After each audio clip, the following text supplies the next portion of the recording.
And welcome into the show, ladies and gentlemen. It's your guys here. It is the Roto Superstar himself, followed by the GOAT, real FF GOAT Nick Heffley. We're back bringing you a special edition here of Woo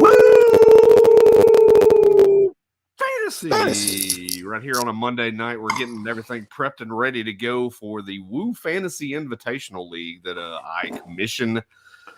Draft getting underway here in just a few minutes. IDP league, special scoring settings, extra. It's a point for every 5 yards rushing for running backs, so makes the running backs a little bit more heavy to come by in these early rounds. So you'll kind of see that as we get the draft rolling here in the next few minutes. But how are we doing there, young Nick Heffley?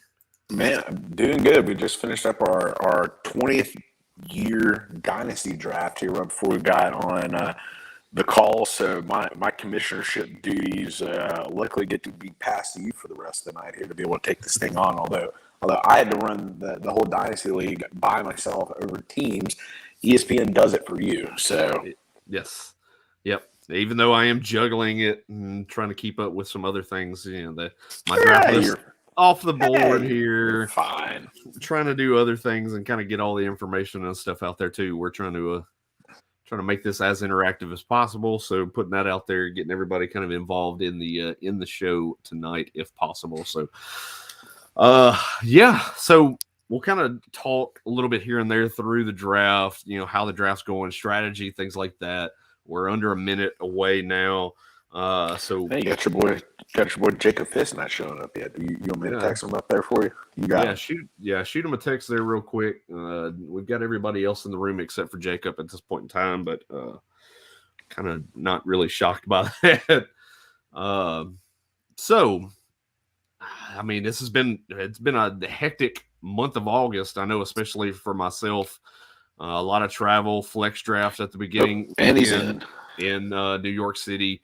A couple weeks ago up in Bowling Green for the SBFFC. This last weekend, our long-standing 30-year anniversary of the Hampton Cup auction draft. We did that. You're wearing the shirt there, I see. I did, yeah. Pulling out the shirt that we got this year to commemorate such festivities. So 10 seconds away. You got to stand up and turn around on that. Look at that. Yeah, but no, I'm not going to spin around. We got yearbook photos of everybody in the league in this sucker here too. So draft up and ready and raring to go. Clock is now moving. We had Jonathan Taylor off the board first. Shocker. Derrick Henry number 2. That's not a shocker. I fully did not expect him to see him come back to us here, but McCaffrey off at 3. Which, let me get this pulled back up to the board here so everybody can kind of keep track of things here, just to look at the board. So far we're at Taylor, Henry, McCaffrey, Cup coming off the board as the 4th pick in this draft. Let's see here. I thought I had the damn settings in this thing set right, but I don't guess I did. No, you probably might have rushed through it a little bit. So Austin Eckler now coming off the board. CMC 3, little Cooper Kupp 4. Yeah, it's a move I don't think I would make in this league. Is going Cooper Kupp that early here. Well, we are coming flying off the board here. What do we got this thing set to? Oh, you got it set to 2 minutes a pick. I love it. Yeah, that's what I'm trying to kind of make sure everything's running smoothly. I mean, you don't have to do too much to let this thing, and ESPN kind of takes care of itself here. True, but I wanted to have enough time, like with the picks and stuff, to where we can kind of discuss some things and not everything just flying all willy-nilly throughout this draft. But it makes things a lot more easy on me for sure to have such things to talk about. Dalvin Cook comes off the board. He's a guy that I just don't like as much this year. I feel like he's just an injury risk waiting to happen. Right. Dalvin Cook. Yeah, I mean, you do have the little bit of that shoulder injury you have to kind of fall back on. Of course, you have to bake in the fact that he's going to miss at least a couple of games every year. when you're doing this. All right, Did you just say bacon? Yeah, bacon. You have to bake in those injuries. All right, so I'm looking at. What are you thinking here? Yeah, man. I mean, it's really I'm down to 2 players, and I just don't know. Like my thing is, I'm gonna stick to what I've got in my rankings, and I'm gonna pull the trigger, and we'll let the cards fall how they may. And I'm gonna go with Justin Jefferson here at this pick. This is a big deviation from what you normally would be going with. Yeah, but it's that's a pick I would have made if I was in your position there. Yeah, like I said, I'm gonna kind of see how the board falls. Like in a regular half-point PPR, I've got Justin Jefferson as my number 1 player on the board. Period. So this being a full point PPR, that adds in a little bit more too. But also, like I mentioned at the top of this podcast, is the point for every 5 yards rushing. So now we have Nick on the clock after Najee Harris just came off the board. Yeah, man, I would have gone with any of those guys above me here had they been available here. I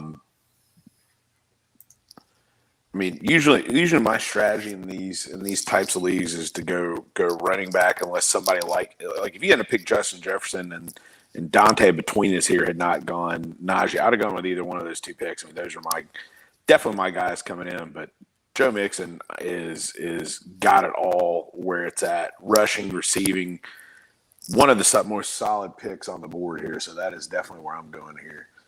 Mr. Charisma back behind us here. Not a bad pick there. Joe Mixon's kind of. I mean, would have been the pick I would have gone with as well there.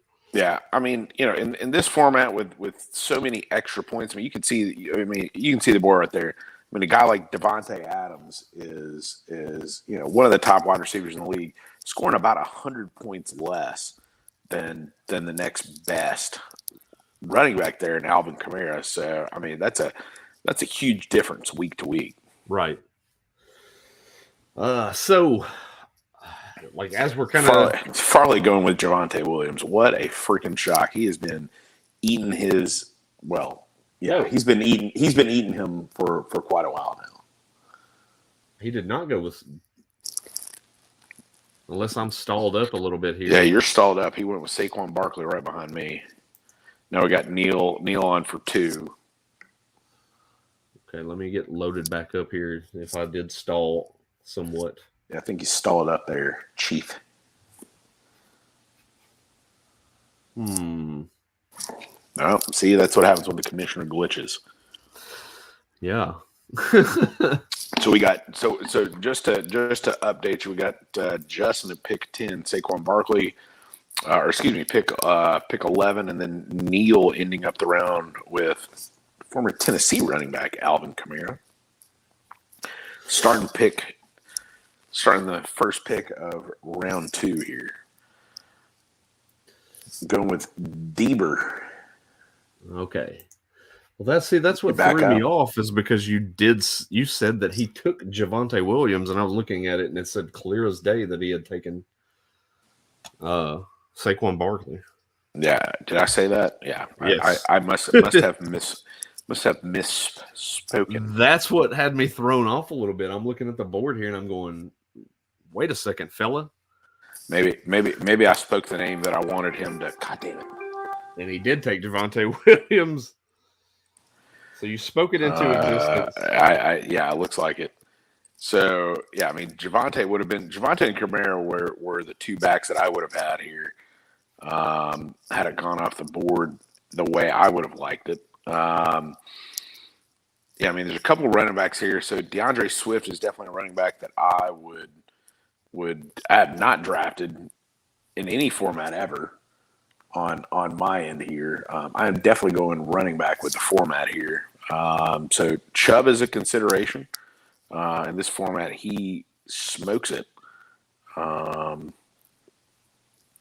I want a little bit more upside. So it's really, for me, it's either really between Aaron Jones and Deandre Swift. I mean, I just don't think we saw all of Deandre Swift last year.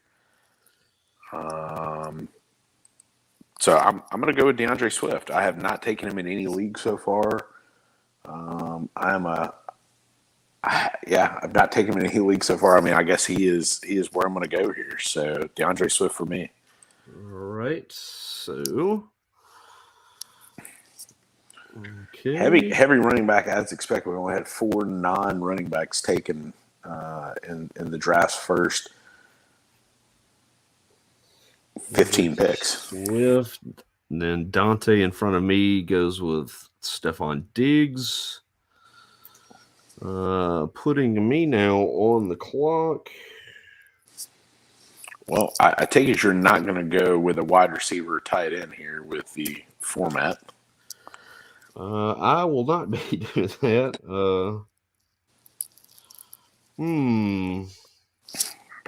What's your thought process here? Thought process is I'm going to go with running back here, obviously, with Justin Jefferson on my team already. And like we keep saying, the importance of the running back position in this league with the scoring setup. I'm going to go and get myself a running back here in this round. I'm going to go ahead and take Leonard Fournette coming on to team B merch. You've been all on him this year, and I have not. I have. I think he is just an injury risk waiting to happen, and I don't know why I am not feeling Leonard Fournette. So tell everybody why you are feeling Leonard Fournette. Just from a sheer usage standpoint. I mean, that's the thing I've talked about all off season long is he's going to be on the field. He's a 3-down workhorse. And we saw in the game the other day, with the first team on the offense, the first team offense on the field with Tom Brady, Leonard Fournette was on the field for literally all of those snaps. I think -2 for getting spelled for Rachaad White. I think he's going to get that workhorse usage again this year, catching passes out of the backfield as well. Maybe not be as many as he caught last year, but that production potential is going to be there yet again this year. So I've got him as a guy that's going to push for a top 5 finish again. Okay. Yeah, I don't know that I see that, but yeah. I think he comes off the board in such a good spot too in a lot of these drafts. I mean, a lot of these, 12-team leagues, half-point PPR, you kind of see some situations where he's lasting to the early stages of the 3rd round, and I can't get on board with that one at all. And I mean, I'm not going to go that far. I think he's more of an end of round 2, early round 3 kind of a guy for me. But to each his own. Again, I think it's more of a taste thing versus I think he's going to suck kind of a thing. Like I said, he is not my cup of tea. Let's see, and then back behind me. Getting caught up here. So we had Nick Chubb go to Jacob, followed by Devontae Adams, CeeDee Lamb. I would have probably taken those two in reverse order. I like Lamb a little bit more than Devontae Adams currently. I'm disagreeing with you there. I am. I'm absolutely going with Devontae Adams overhead. I mean, he's reunited with Derek Carr there. I mean, granted, I think CeeDee's going to have a great year, but I would be going Devontae, and to me, what feels to be more of a sure thing. Interesting strategy with Brad List here from the 6th spot. He went Jamar Chase round 1, Devontae Adams round 2, so he's eschewing the running back position there. So very, very interesting strategy to start out there by Brad. Not one I would be going with in this format. But. Right. But not a bad strategy nonetheless, though. I think with all things considered, you can kind of take that thought process of grabbing your stud running back in the round 1 and then try to get best player on the board that's available in round 2. And I think I would have taken CeeDee Lamb, but I think he did that with Devontae Adams too. Yeah, I'm going to tell you why that's a horrible decision. Is if you look at the running backs here, I don't know if you can go to your running back position, but those top running backs are scoring 400 and 350. Those top wide receivers are scoring about 100 less per. So if you extrapolate that out, I mean, that's 200 points just right there with the running backs versus wide receivers. I mean, that's about 10 points a week. I mean, that's a huge difference. So I think that's a me personally, I think that is a huge gaffe. Right. Yeah, which it can be. That's definitely. But I mean, even you go back and look at Cooper Kupp last year. He was the only wide receiver to put up anywhere decent. I mean, go down here and let's look. For instance, I'm going to go down here and I was looking at this a minute ago. Josh Jacobs, a little over 300 points in this format. Devontae Adams had a crazy good year last year. Scored 260 something. Anyway, not a move that I would be making. Right. Let's see. Kind of making sure I get everything. You know, this is really interesting. Plugged in here too. Is the love of Mike Williams early is really interesting. Ahead of a little bit more name guys like Mike Evans, like Keenan Allen. You know, what's your thoughts on him this year? I do not like Mike Williams coming off of getting a contract. I think that there's a potential that he's going to take a step back, and then not to mention the emergence of Josh Palmer. I think you're looking at a situation where you're going to potentially see Palmer mix in a little bit more. And then, we saw it last year. Williams got off to that hot start and then just really faded. Fell way off. So I think that's something that you're going to have to be fearful of yet again this year when looking at Mike Williams. Obviously, we're thinking that Chargers offense is really going to take another step forward with Herbert in his second year. So that's something to kind of keep in mind as well. But I think I don't see that you're going to see that top 10 type of performance out of Mike Williams that some people have him pegged as a wide receiver one, tail end wide receiver one in some rankings, and I just don't see it. Yeah, I am one of the biggest Mike Williams proponents that you could find out there. I do not and have not had him ranked as a wide receiver one. Do I think he could have top 5 ability? I mean, Keenan Allen is definitely up there in age. I mean, he has that ability. I would love him more in a best ball league than I do in a draft like this where you're having to pick your starters. But Mike Williams is going to have those weeks where he blows the hell up.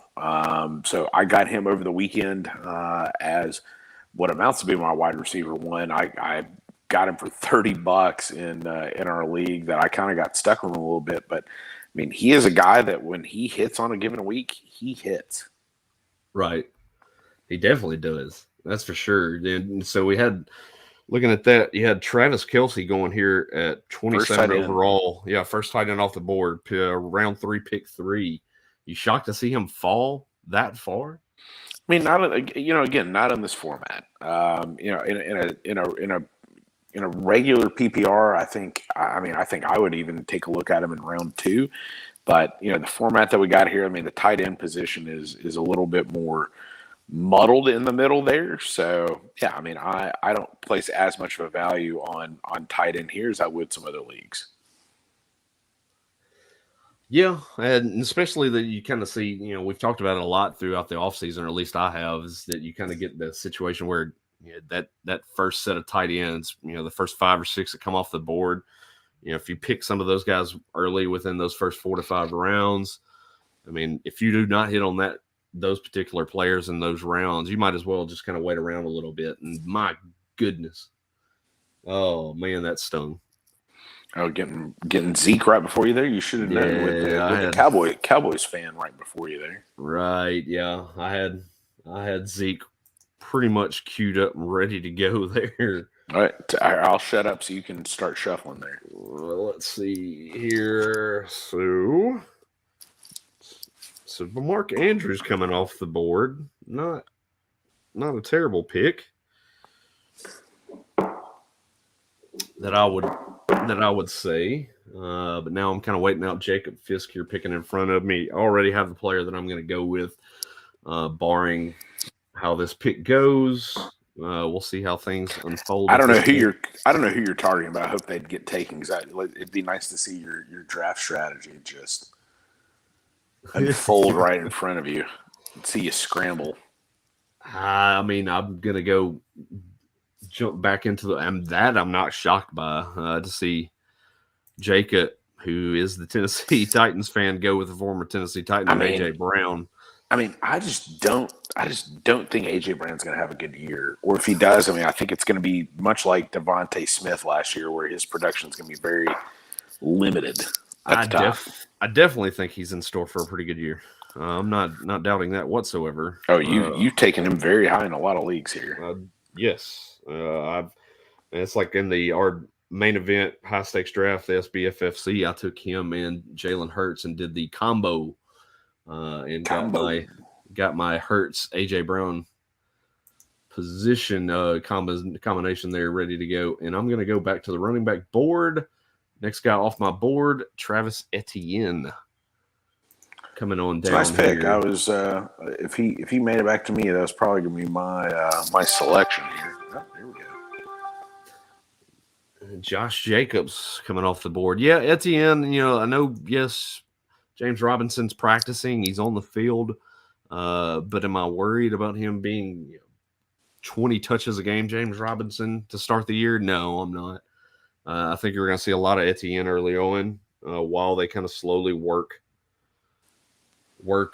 James Robinson kind of back into health, was what I'm expecting there with Etienne. Now you're on the clock here. I am on the clock. Let's see. I'm just making sure the team's behind me here, seeing if my strategy is going to work here. I feel good about that. All right, so let's implement the strategy here. So let's see. Just making sure the guy I am thinking about is gonna be. So I mean, this is one of the spots that I definitely love. I love picking 10s because I can see the two guys behind me. Justin at pick 11 is gone double running back. Neil has gone running back, wide receiver. So I mean, this early, it's not really a telltale sign of who's going to go next out here, but at least gives me a little bit of an idea of the direction that I want to go in. I do not do this very often, but as a running quarterback here, I do not do it very often, but we're going to go Mr. Josh Allen here. Go ahead and make that pick here. I do not do that this often here, but do you think that was something you factored that pick in because Farley behind you making two picks? Do you think that would have been something that Farley's pulling the trigger there in the course of the next two picks? Oh, 100%. If he didn't take Lamar Jackson at some point very soon, he is. I'm going to be very shocked because that feels like that screams a Mr. Charisma pick here in the next two picks. One of these running. And I tell you what I'm going to do. I'm getting ready to shock you again here in just a sec. If this guy makes it back to me here, I'm going to shock you again with my draft strategy. I do not do these things often here. Michael Pittman off the board there. Michael Pittman, yeah. All right. But again, this format with the quarterback rushing eligibility, and you may think that with Lamar Jackson, but you've also got some big yardage bonuses here in this format. Correct. So you really need a quarterback that can run. I mean, like to be honest, I mean, and you and I talked about it over the weekend. Or like and dislike of Kyler Murray in certain formats. Kyler Murray in this league, love. Jalen Hurts in this league, love. Other leagues that we've done, don't love. So it all depends on the format that you go with. I love Kyler Murray and Jalen Hurts in this league and in this format here. Jalen Hurts in just about any league, I love.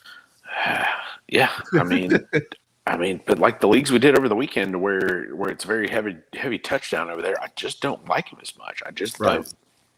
Yeah, that's something that we kind of preach on the podcast here and kind of talk about a lot, is that, you have to factor in your scoring formats and really play that in your rankings and your draft strategy too. So, it's always good to kind of go into your drafts in the early stages of the draft, have a little bit of a loose form planned going in, and really just be flexible as the rounds come about. But yeah, you have to kind of set up a little bit of different mindset when it comes to different leagues. And that's something like, myself, Nick here, we do these several different types of scoring formats, and it really kind of gives you different mindsets and ideologies to really play your drafts by. Yeah. Again, with some of the drafts and things like that we do, I love doing the different formats. We've got a lot of different leagues lot of different takes on how to approach these things. So I'm just a huge fan of having such a yep. I had a feeling these quarterbacks would start trickulating off. Patrick Mahomes. And this is one of those leagues too. And I think you and I that have done these leagues. I mean, we know, or at least know, most of the tendencies of these guys in the league, and this is one of those leagues that quarterbacks are going to go a little bit earlier than what they would in your normal draft that we would otherwise have out there with some experts and things like that. So, it's just interesting to see where some of these guys are going to be going here and starting to go. Right.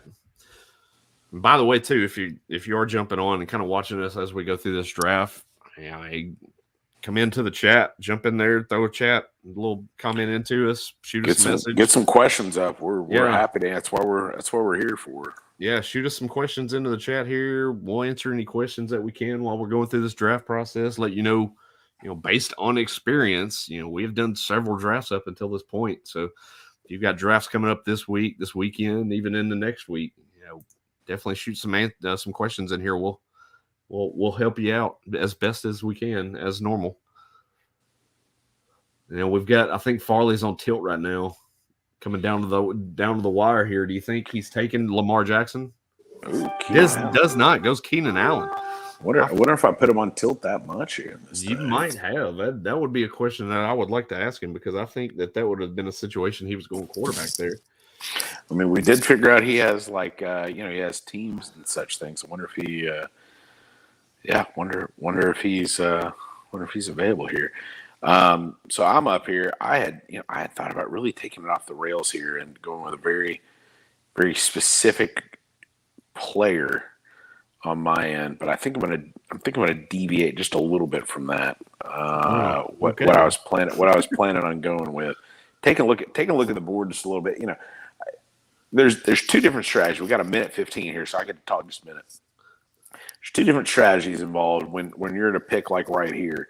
Do you take the best player available on your board, or do you go for a little bit of a position and fill in that to where you'd have a little bit of positional disparity on some other positions here? So I could go running back and go ahead and fill that flex spot. I could go wide receiver, which I don't have one. I could go tight end. There's not really a tight end that I know I would have out there right now. I mean, all the wide receivers are pretty jumbled up at this point right here, so you're really just kind of going best available. But Mike Evans is a guy that, I mean, is going to eat at the wide receiver position. So that is the direction I am going here. Right. Going to get Mike Evans, going ahead and getting that wide receiver, because I'm afraid if I don't take wide receiver, I'm going to be looking at the likes of Marquise Brown and Brandon Cooks as my number one, and that's definitely not something I want. Apparently Dante is listening in on the podcast here and going ahead and getting your boy Jalen Hurts there. Yeah, that one that stung. I honestly thought that was going to be something that I could have last another round, if we can be honest with you. I mean, again, I don't know if you remember previous years, but these running quarterbacks go a little early here in this format. That they do, and I think that's going to wind up being something that is it forcing your hand here? That might force my hand here. Ooh, okay. Let's see here. So you went Mike Evans, followed by Jalen. It's not often you get your hand forced on something here. I'm kind of I'm going to sit up in the chair here. Just kind of looking at my board. And I do. I think I'm gonna pull a trigger here, and I'm gonna go ahead and jump into that running quarterback pool and grab myself Lamar Jackson. And this is I don't take Lamar Jackson often in fantasy football leagues, but this is probably the one format that I think you got to really value Lamar. So a guy like Lamar Jackson over some of the other league formats that we do. I mean, a point for every 5 yards rushing. Yeah, that's the thing. Do very well. I mean, that's looking at him. He's a guy that you could probably see rushing for 1,000 yards again this year. I mean, let's be honest. I got rid of Marquise Brown. The receiving options are essentially Mark Andrews, Rashad Bateman, and at that point, and the way they're building this offense is they're building it to be a running team yet again. I agree, man. That's the only way that team works. I mean, they traded Marquise Brown off, so clearly it's not. Marquise Brown is, did really well last year. So one has to wonder what they're doing trading off somebody like that. I mean, granted, it is for a first round pick, but yep. And here come the quarterbacks. So Fisk goes. Dante popping in saying no, sir. He got hurts in a lot of leagues. So that yeah, right there with him. So, yeah, and there comes the quarterback run. So, what we talked about, in a normal setup league, like a standard scoring, things like that, Justin Herbert is currently my number one quarterback on the board when it comes to normal scoring leagues. But he is also my number one as well. I don't know if we've actually talked about that during the draft, but I was going to say we haven't really had a chance to. You and I are. Yeah, sorry, I've had kids here and not able to chat as much as I normally do. No, Justin Herbert's my number one quarterback off the board. I think he's going to have a monster year with that core that he has in Los Angeles. I think he's going to have a monster year. I say that, and that's in a normal league. My number one quarterback in this format is by far Josh Allen.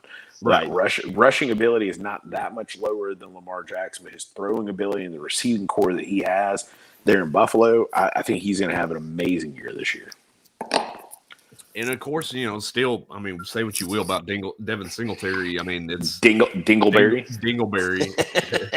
They're talking about that being a three-way split in the backfield coming out of the preseason. That if you're thinking of that right now, that tells me that you do not have any faith whatsoever in your running backs in that backfield. So, yeah, that means you're going to put a lot of that work on the shoulder, a lot of the production on the shoulders of Josh Allen yet again. Sure, yeah. I'm going to tend to disagree with that. I think Zach Moss is a real loser in that situation. Devin Singletary down the stretch in the playoffs was a really, really good running back. I think Cook is coming in. I would say Cook is coming in more as the receiving guy. Little brother goes with Kyler Murray here. That just makes me more justified in the pick that I took Lamar Jackson there. No, I think in the format here, to me, Kyler Murray was the last quarterback that in this format. I think you go with one or two more quarterbacks here, but Dak. If Dak can return to his rushing ability from a couple years ago pre-injury, I think he's one of the last good quarterbacks that I would take in this draft in this format. But I am definitely happy being out ahead of the run. And this is a wide receiver pick right here, DK Metcalf at the end of the round here. DK Metcalf, I love DK Metcalf, but holy crap, do I hate him now with his quarterback situation. I do not want to touch him in any league.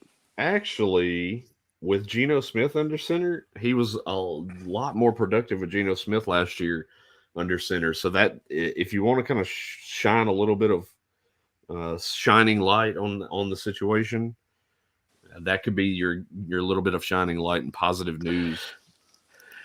Would be that Geno Smith is better for DK Metcalf's potential than Drew Lock. Especially after today when the 49ers essentially just gave the middle finger to the Seahawks and restructured Jimmy G's contract and told him, you're staying here. Because everybody and their mom thought that was going to be a Jimmy G gets cut and goes to Seattle situation. I think the smart move in that situation would have been, the Niners trading him off. But, you and I talked about this on my drive home today. There's no way that I think if the Niners had to do it over, if they knew that Jimmy G was going to lead them to a Super Bowl last year, there's no way they take Trey Lance last year. There's no way. Yeah. Tom Terrific. That's coming off the board. That's a bit of a stretch right there. I would say with Dak Prescott being on the board there, and even to a lesser extent Russell Wilson, Trey Lance. I was going to say there we go. I was waiting for. Trey Lance is one of those quarterbacks here that I figured would come off the board sooner than later. I mean, this is one of those, if you don't have a quarterback, this is the situation. Let's see, we got 1, 2, 3, 4 teams, including Mr. Charisma at 11, who, I mean, there's no reason for him to take a quarterback on the first half of that. But I mean, if I didn't have a quarterback right here, if I'm one of these next 2 or 3 teams, I've got to dip in on Dak Prescott or Russell Wilson at this point, or else, I mean, you risk just having complete crap at your situation there. Yes, I'll agree with. Yeah, that's something that you're going to see this a lot more in kind of your home league drafts and things like that, as opposed to like the industry drafts that I'm involved in a lot, is where you get a lot of the quarterbacks coming up the board a lot sooner. You'll see that a lot more in these home league drafts than you do in industry drafts. Industry drafts, we always typically wait around to kind of see how the quarterbacks start to kind of come off the board. A lot of times you won't see like Josh Allen until round 5. A lot of the quarterbacks coming off the board in that 7th, 8th round, somewhere in that range. But you know, and there's little brother getting Damien Pierce, who I very much thought of this last round here, but that's a stretch. That's a little early. I mean, if he lives up to and is the starting running back for the Texans, if he's getting the majority of that work, that is not a stretch at all. I think he's going to have a great year. I took him fishbowl so late. I took him in all the experts drafts so late and loving it. I just hate I hate for some of the other leagues we've done in the 2 weeks since that I have not been able to get him because he just keeps creeping up draft boards. But I think in a league like this, if experts in industry drafts were in a format like this where rushing value was so much more, I think you'd see quarterbacks go a lot earlier. Right. I can tell you right now, if value on quarterbacks and rushing yards were different in a standard league, I would not be taking a quarterback this early. I'd be waiting until about round 5, round 6 to take my quarterback. But with a rushing ability that much, if you have running quarterbacks, you are head above heels above your quarterback on a week-to-week basis. So here's Dak Prescott. And well, there you go. There's your retribution right there, is right before Brad List. He's a huge Cowboys fan who's on the clock right now. Gets Dak taken right before him. He is fuming, I can promise you. Yep, and there we go, Joe Burrow, just to add injury to insult. So we had Dak go, followed by... There's your boy Miles Sanders there. Joe Burrow, not my boy. Let's see here. Miles Sanders, huh? Alrighty. Yeah. So let me see here. So Pierce, followed by Prescott, Burrow. Prescott, who, by the way, should see a little bit more in terms of rushing potential this year, too. So something to kind of keep in mind when you're projecting him out. Yeah, I mean, that's something you and I were talking about. I mean, if Dak Prescott returns to his rushing ability, I mean, he 2 years ago, or well, I guess even 2 years ago, when he had his little month and a half run before he got hurt, was running the ball. Even the year before that, he was running the ball quite well. You could tell last year he did not want to run the ball with the injury there, and his production dipped. Let's see.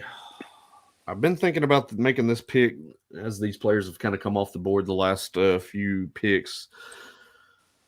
I feel like I know what direction that you're going with, but I'm intrigued to see. I'm intrigued to see if you're actually going to pull the trigger. I think I'm going to go the opposite direction from what you're thinking. So what we're going to do here, I'm going to jump back into the running back position. Going to go get A.J. Dillon, Green Bay Packers running back. Yeah, that is a pick I cannot make. He is a backup. I do not want him. I do not want to touch him. Probably for me, it'd be another 3 or 4 rounds before I would want that. So, yeah, but it's also too, like, I think it's a situation where my placement on the board, I'm kind of looking at players around me, and I think I'm not sure if he's going to make it back to me. But of course, too, I have a little bit more higher hopes for A.J. Dillon in that offense. I think you're going to see him get more increased workload as far as the rusher for the Green Bay Packers this year. Well, this is a pick that I was so close to making in round 4 over Mike Evans. I'm glad I didn't because he has fallen all the way back to me. And we're going to dip back in the tight end pool, and we're going to go Kyle Pitts. That was the other player I was looking at. I felt like that's where you were thinking about going. I don't know that I mean, my strategy coming in, and I am a Cowboy hater, but Dalton Schultz is normally my guy. But Kyle Pitts, I feel like Kyle Pitts has been going so early in some of these drafts. I feel like he is primed for a really, really good year. So, so that's the pick I wanted to make here. I feel like a lot of the wide receivers at this point for me are pretty jumbled up. I don't think there's a lot separating one to the other, so I'm cool waiting a couple rounds here, seeing what shakes out for me. So getting Kyle Pitts, who's a 3rd-round draft pick in a draft like this, I'm very much okay. Right. Making that pick that's here. The same thing. And like we've been talking about with the quarterback stuff, Jerry jumping in here says he's drafting from the 1 spots, hates to draft quarterbacks so early, but feels if he doesn't, he hurts on value and most valued points in this league, which is actually correct. You gotta have Jerry at the first pick. I mean, your first 3 on there. If he hits with Hall or Akers there, I mean, he's going to be Hall and Akers. I mean, Hall's going to have to supplant Carter. I think is one of the big things out there. But Akers, if he comes back healthy, I mean, he's looking good. But yeah, just like we just talked about. I mean, you're kind of forced into taking a quarterback now. There's only 2 teams that don't have a quarterback. It's Farley at pick 11, who's on the board right now, who just took Amon-Ra St. Brown. And which feels like a reach. I feel like that's a reach. I wonder if that was another situation where he was thinking Kyle Pitts and you grabbed him right in front of him. I've been known to do that. He hates drafting around me. So I mean, I feel like that could very well be. Let's see. Let's text a little trash talk to him there.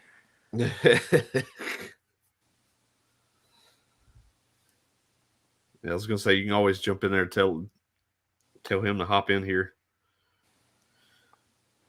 But let's see, like I mentioned, my AJ Dillon pick, the pick right behind me was Antonio Gibson going to Dante. Antonio Gibson has new light right now. A little bit more new life now with Brian Robinson. What's the Brian Robinson injury there? I mean, is it talking about he's getting put on the PUP or something, or what? What's the latest? No clarity right now. I mean, he had surgery today for the gunshot wounds in his legs. The only thing that I've heard and read through reports so far has been that they're hopeful that he can make a return this year.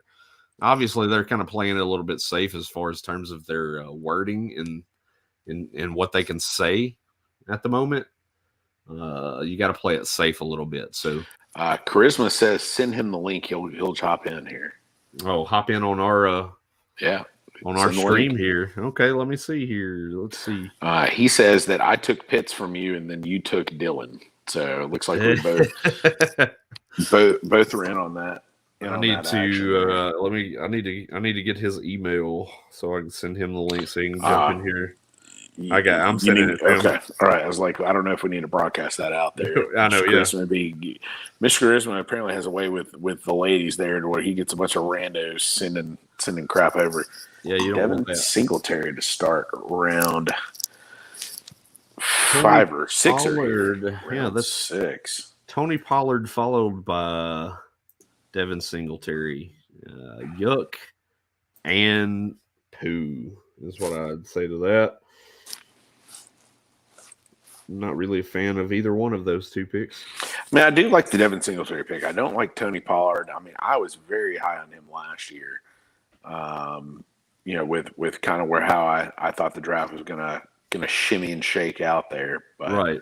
But I didn't really. I mean, Pollard was good for what he was last year. But let's see here.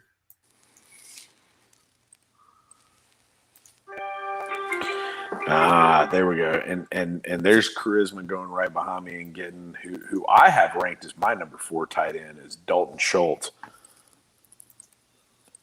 Going ahead and getting that tight end run start. So, see, this is why I love the 10th pick right here. I get to kind of set the tone a little bit. I feel like we're going to have a little bit of a tight end run here this round here at this rate, because to me, there's only 2 good tight ends left to go here, but I get to do a little pivot shake here. This running back I'm about to take here, I have ranked so high, and I hate this guy in every format except for this one, but I'm going Damien Harris. He is a man that he just runs the shit out of the ball.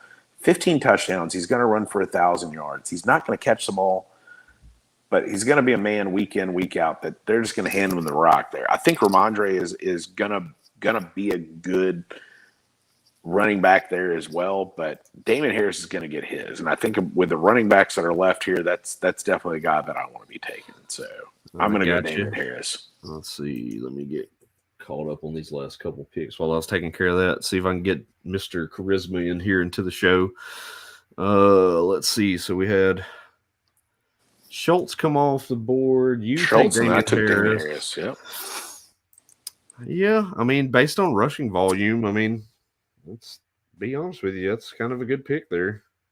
I mean, again, I really don't like Damien Harris in most formats, but in this format, I am all about it. See, and then Jalen Waddle comes off the board right in front of me.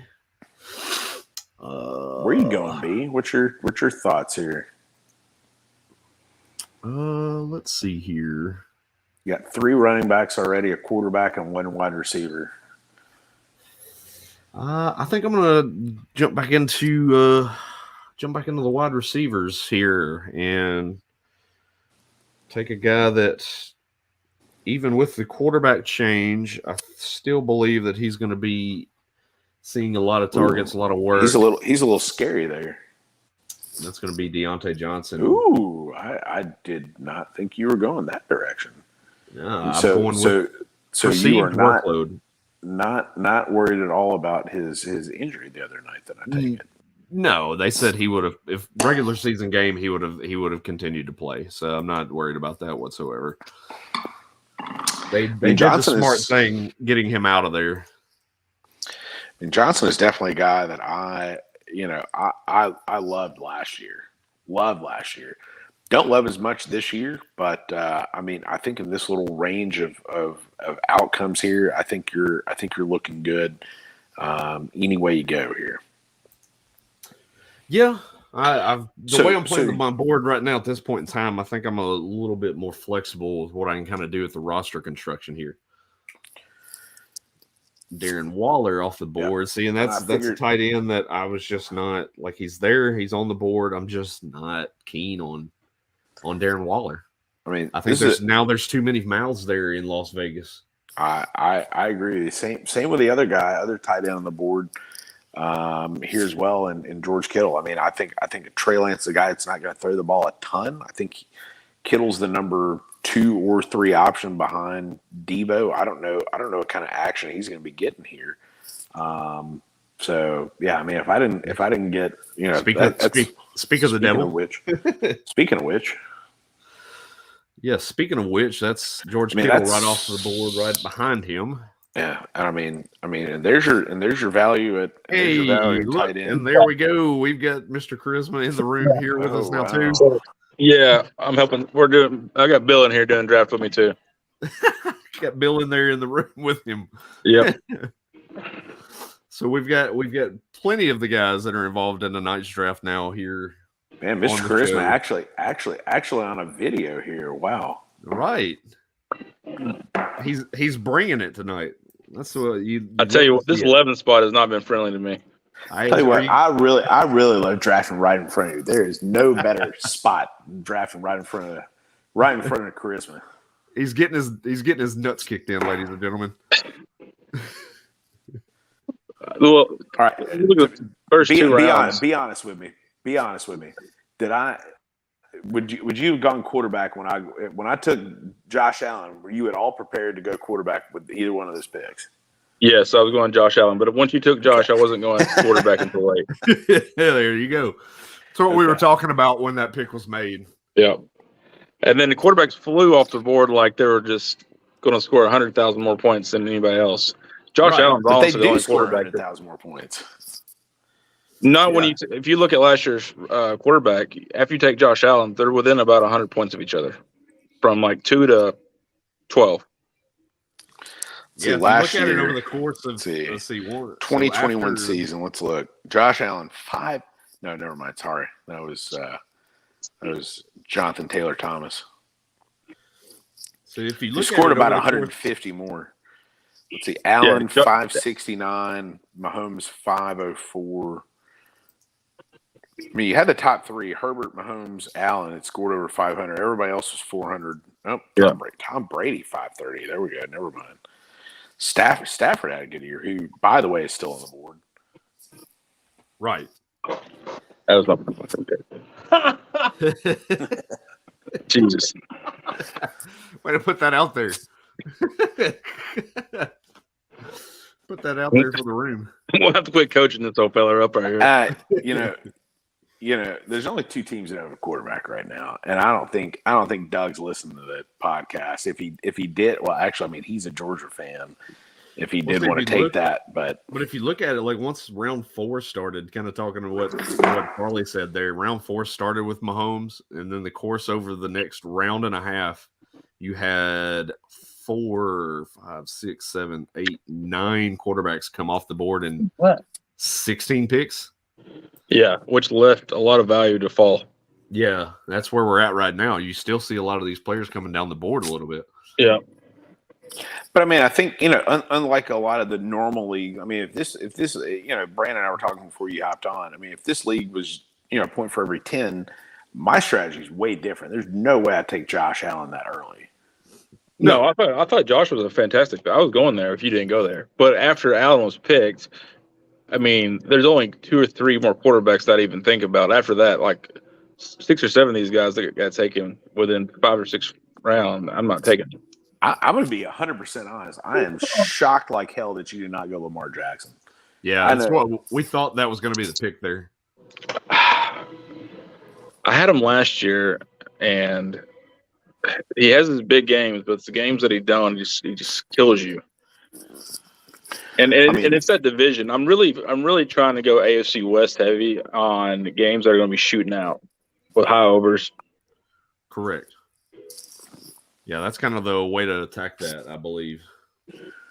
Wide receiver's starting to fly off the board here. Right. That's what I'm like. I'm sitting here trying to 4 in a row. I mean, the value at tight end is, Farley, you nailed it, Dalton Schultz there, man. He's my number 4 tight end. Well, you nailed Pitts right before I was going to take him. You're welcome. I'm honestly, we were on here talking, Brandon kept talking like I was like, oh man, he's about to hit up Pitts right here, and he's like, I don't think I can do that. Yeah, it's like last second pivot. That's exactly what that was a last second pivot. I appreciate that, because I'll be honest, if right there in that spot, had you gone Pitts, I would have gone Schultz, and I'd probably Farley would have been tilting, rocking himself there. It would have been over at that point. Bro. Sitting there with the 11th pick, let me ask you this. So I was contemplating, right? Kamara doesn't really score that much in this league. So I went with high upside guys that could be top 3 players in the positions if everything fell right, because I wasn't going to draft a running back sitting at 11. Najee's got the foot issue. You got Kamara that doesn't really rushing yards is not his forte. Right. So would you go with a Barkley or the best receiver on the board? I mean, I think with the picks you made, I'll put it like this: if you don't take Barkley, or I was prepared to take either Barkley or Javonte with my second pick there in the second. Any one of those guys that went behind, but I would have had Barkley, Javonte, Kamara, and then Swift. So I think you got the guys that I think had the best upside and value in there.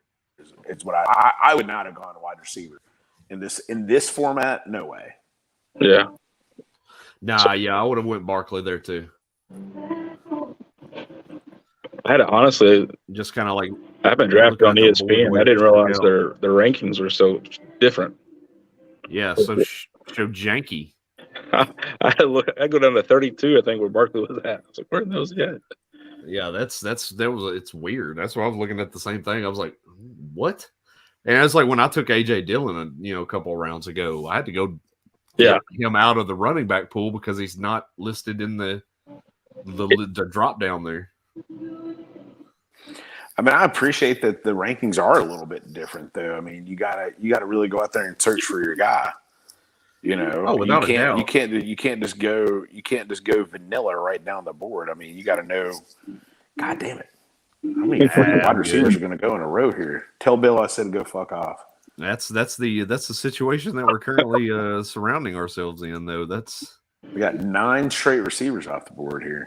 There's so much value receiver right now, right? There is. I mean, this is the big reason I kind of punted, the wide receiver position a little bit earlier on, but at the same time, looking at the board. Are you up there, B? Yep, I'm looking at the board, see what we got here. I mean, it's almost kind of flipped back to where there's. I mean, that was kind of the last wide receiver value that was on there. Nah, there's a guy. I mean, targeting that I see that's right here on the board that I'm going to go with. God damn it! I was hoping to talk you out of it.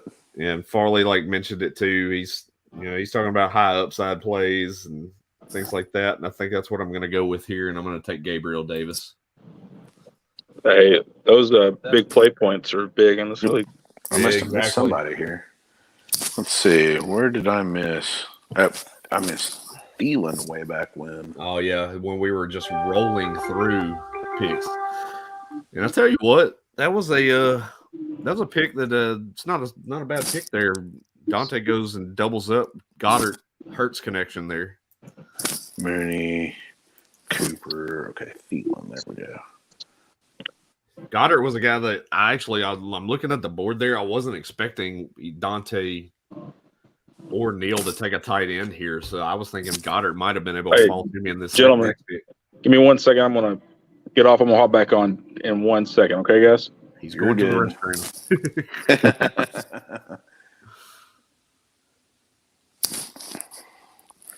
Let's see here. All right. Now we've got a couple of different directions I can go in here. It's either going to be taking yet another running back just to set that value off in the right direction. Yeah, I agree. But you continue to hear good things about this running back, but I'm just seeing what I want to do here. I don't like any of the other running backs on the board here. I got 47 seconds left. Yeah, you're basically on a spot on the board with running back where it's just, Go some high upside here.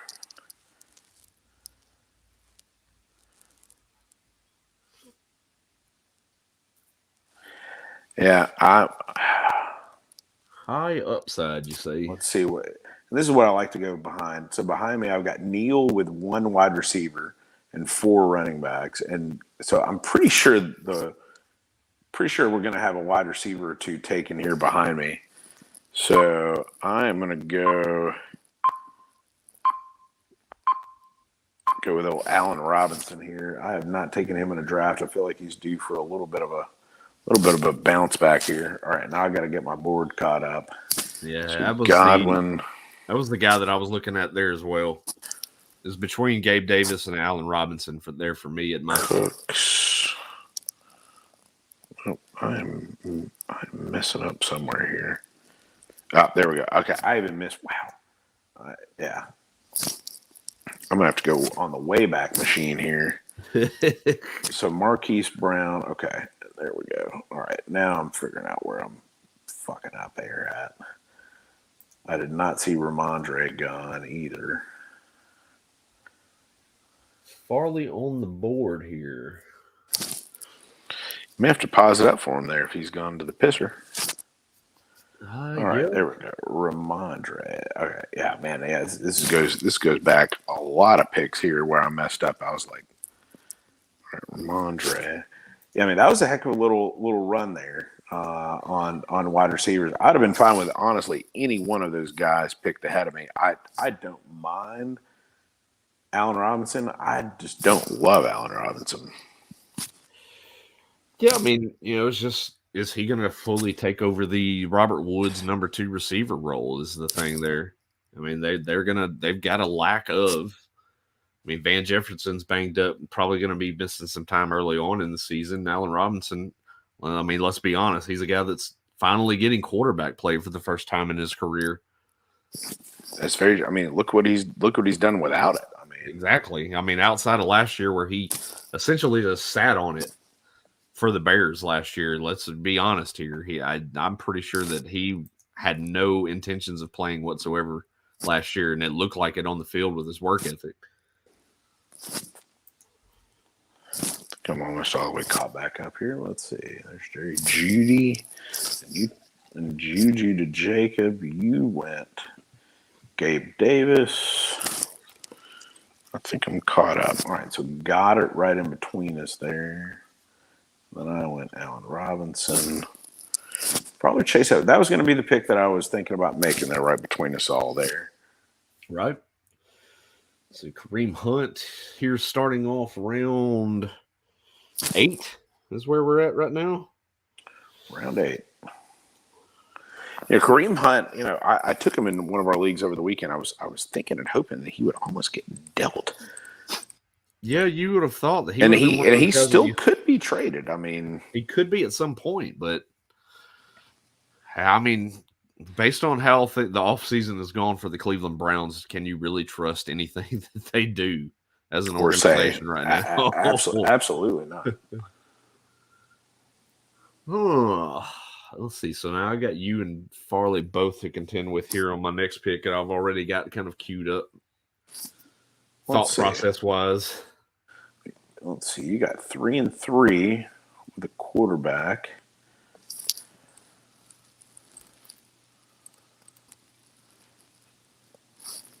Yeah, but it's like what we just mentioned too. I mean, value at running back, is it there right now? Not really. Depending on who you ask. Kenneth Skywalker. I mean, it's a pick I considered making, but I don't know if I actually would have pulled the trigger on something like that. Right. Yeah, I'm not feeling too great about that, but let me look to see where he's at on his board too. That's the other thing here is Farley's got now, Walker's his 4th running back that he's got currently. He's playing it kind of like what he was just saying a few minutes ago. With all the quarterbacks that have come off the board now, he's got time to wait, and he's filling out the rest of his roster. He's got 3 receivers, 4 running backs, and Dalton Schultz at tight end. So, sure. I mean, it's not a horrendous option. No. I mean, for me, the value at running back is not there whatsoever right now. Chase Edmonds, honestly, if he'd have come back around, would have been the pick. I did not figure Mr. Farley to go with back-to-back running backs there in that spot to go ahead and get 4. But the wide receiver, to me, the wide receiver is where the value is. And this guy is one of the highest upside wide receiver guys, newly number 1 receiver, Rashad Bateman. Oh, you This is the direction I'm going with. That is exactly where I was going. I mean, I don't like that passing offense whatsoever, but I had Marquise Brown last year, and I mean he killed it last year. And especially, I mean, granted, like you said, I completely 100% agree with you that I think that they're going to start running the ball a whole heck of a lot more in that offense. But I think Bateman's still going to get his. So there's Tony going off the board right between us. Yeah, Kadarius Toney in front of me. I do not. Sorry, Dominic. I do not like that pick. Right. Yeah, he's nowhere on my radar right now. No. So for me, that gives me a chance to pivot. I was looking at 2 wide receivers here at this selection. You took one of them. I was hoping to pair Bateman with Lamar Jackson. Let's see if I can guess my number. Guess your. I think I got it. I think you should have it. It's a guy that I've been high on since he came since into the last league. year. Yep, since last year. I'm going to take Elijah Moore here to be my wide receiver. If Bateman would have gone, to Farley right before you there, I would have gone Elijah Moore with that pick there. So. Yeah. And that's like what we keep saying is the value is just kind of dipping down the board somewhat.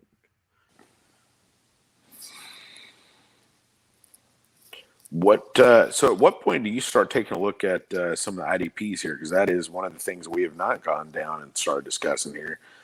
Linebacker. Traditionally, you have one defensive lineman in this league, one linebacker, one defensive back.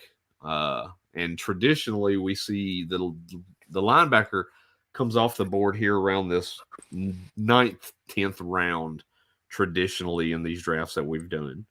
Historically, yes. Usually.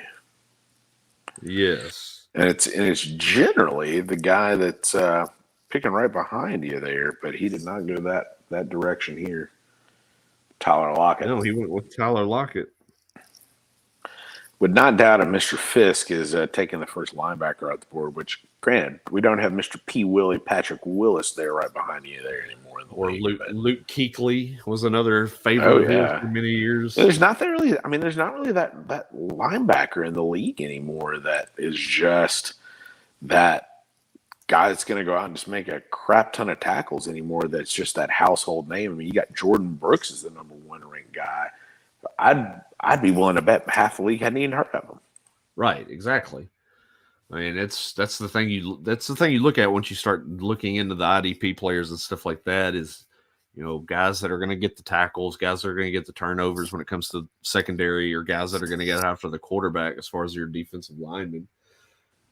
See, we had another slew of picks come off the board here.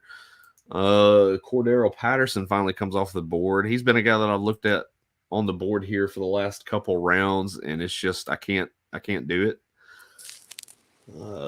James, who was that? You said Cordero?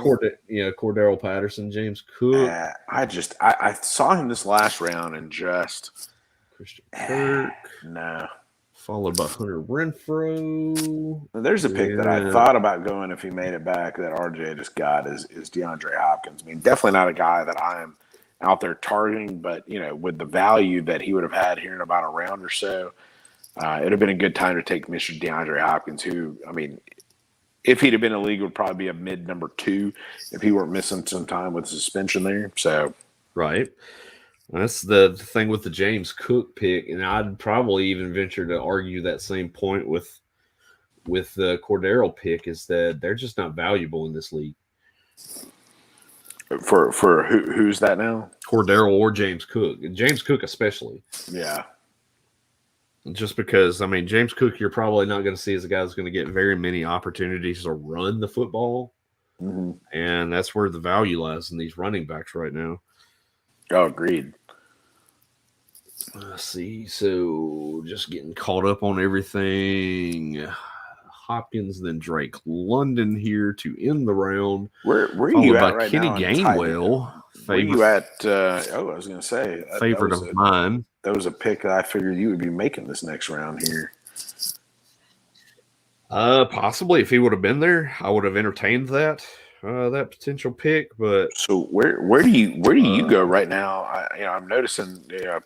We're seeing some guys come out the board. I mean, is tight end a position that you start taking a look at here very soon? There's Russell Wilson. So Farley's the only team right now that does not have a quarterback.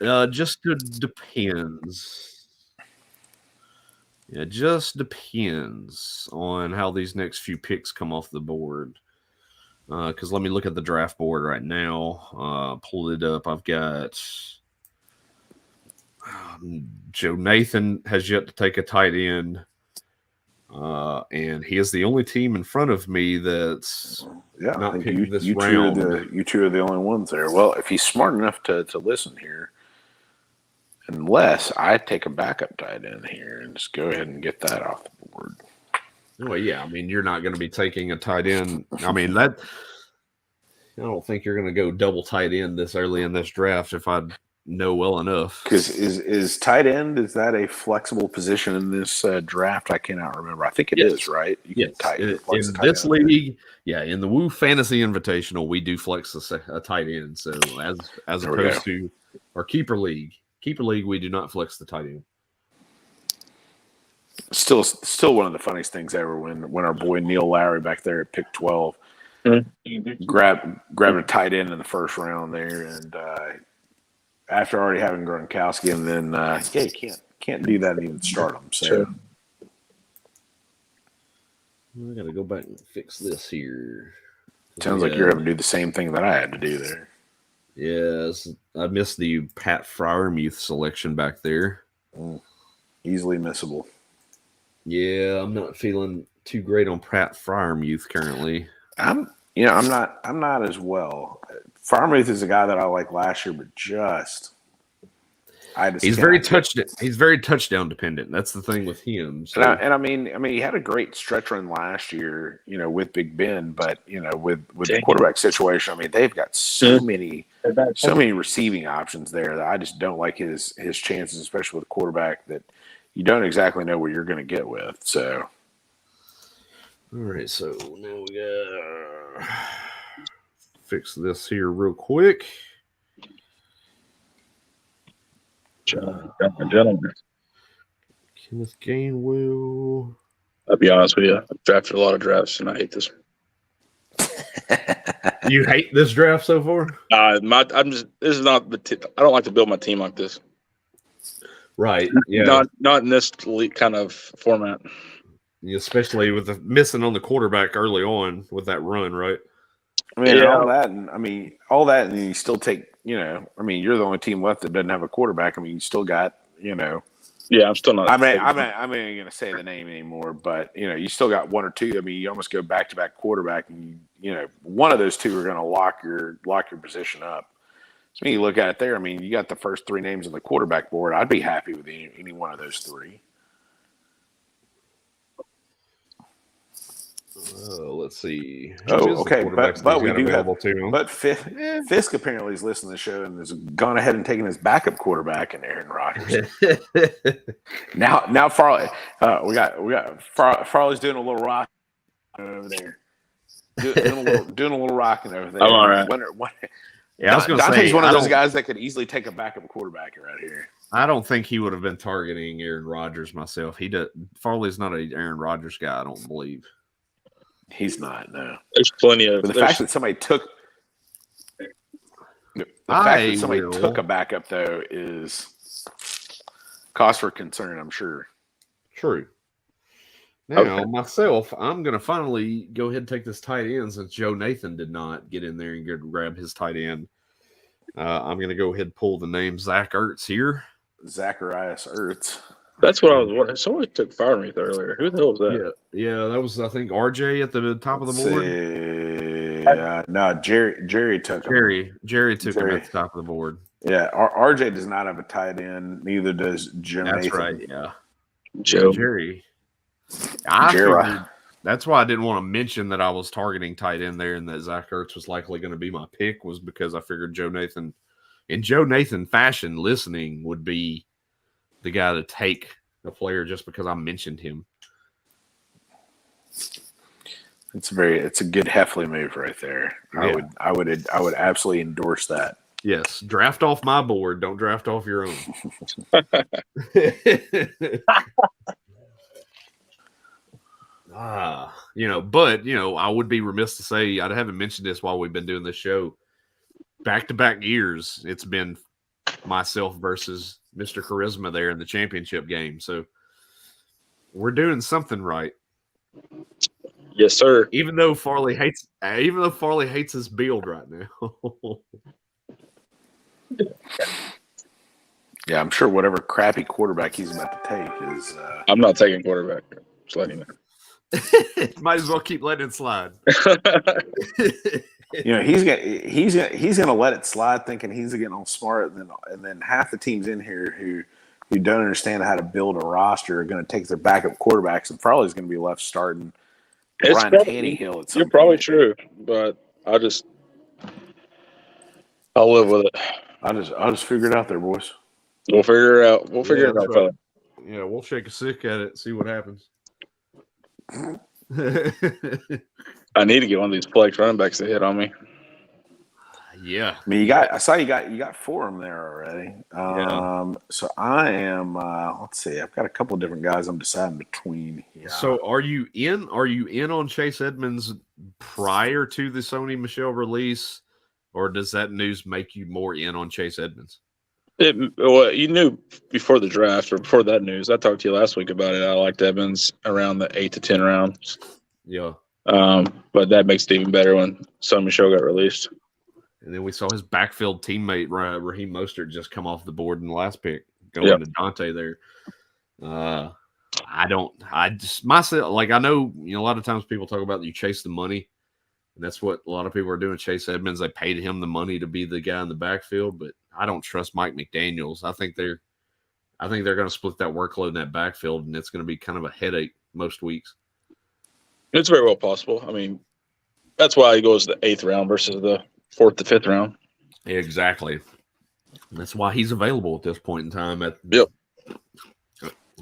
I'm debating on a handcuff right here.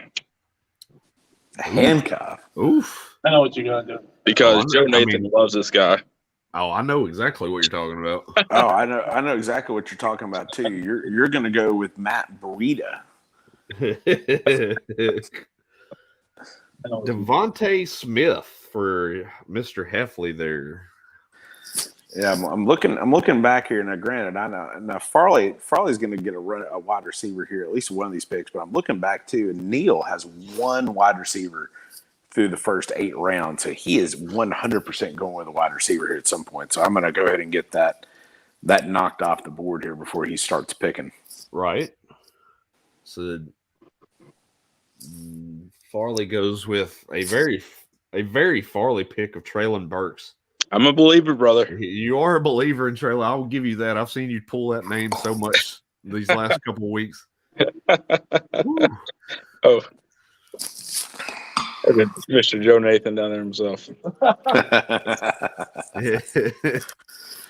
I just don't know. I don't know if I'm ready to buy in on Traylon Burks. I'm hoping it's like Jamar Chase last year. Everybody was just down on him during the preseason, and then he kills it. Yeah, I mean, I think at the very least he's going to come in and he's going to be one of those guys that you look at the second half of the year and he's going to have a whole lot of value. Oh yeah, especially with them playing the AFC West, they're going to have to score points to stay relevant. Yeah. Oh, without a doubt. Yeah, there's gonna have to be points on the board. Yeah, I just now saw that too. Just Joe Nathan with the FU Farley in the chat. Oh, great. Oh boy, coming off the rails early for young Heffley there. Well, that's the thing. He thought that was going to be the guy coming back around the corner. There's no. I almost took him with my pick. It was quite close between. I'm actually shocked and you Traylon. didn't pull. Let me go back and look at the board real quick. Because where did he go? He went in this last round here. He went at the end. He went at the end of round 8-12. I thought Drake you would London? have taken Drake London. Not with Bateman on the board. In this format here, I definitely like Bateman and his upside. I mean, Drake London. I mean, Lamar's got to throw the ball to somebody, and Bateman's the number one. I mean, I think I'm also not going to take Drake London having Kyle Pitts either. So there's True. I could not, in good conscience, take the top 2 receiving options for the Falcons. Very true. Chase Claypool. And I figured that's what I was waiting on. I figured that was going to be the pick there. Yeah. Farley, I'm kind of shocked you gone 5. Is that 5? Yeah, 5 running backs here. Kind of shocked you've gone that direction. It's kind of what's playing to me. Yeah, that's kind of how the board's kind of coming down to him. He's grabbing. I mean, it's smart to grab that backfield based on how that usage was last year between Gordon and Javonte. I mean, Gordon is a smart pick because that's Javonte's backup. I'm also going to do a little handcuff action, go Jamal Williams and back up Deandre Swift there. So you and I both taking a little handcuff action there. Yeah. Which I think is a completely smart move because I would have gone Gordon there all day if you had not taken him. But I'm probably a smarter pick for me is taking Jamal Williams. The Hard Knocks darling. Let me ask y'all a question and tell me how y'all feel about if you have Javonte, or let's just say, trying to think of another good. We'll use Javonte. You pick him in the first 2 rounds. Do you get Cortland Sutton or Judy on the 4th or 5th round, or do you like pairing a running back and a receiver in a high volume offense?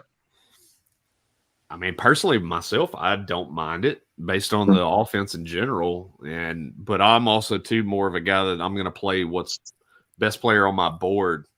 So if Sutton's the best player there in the board on round 4 coming back to me, yeah, I'll take Sutton no matter whether or not I've got Javonte.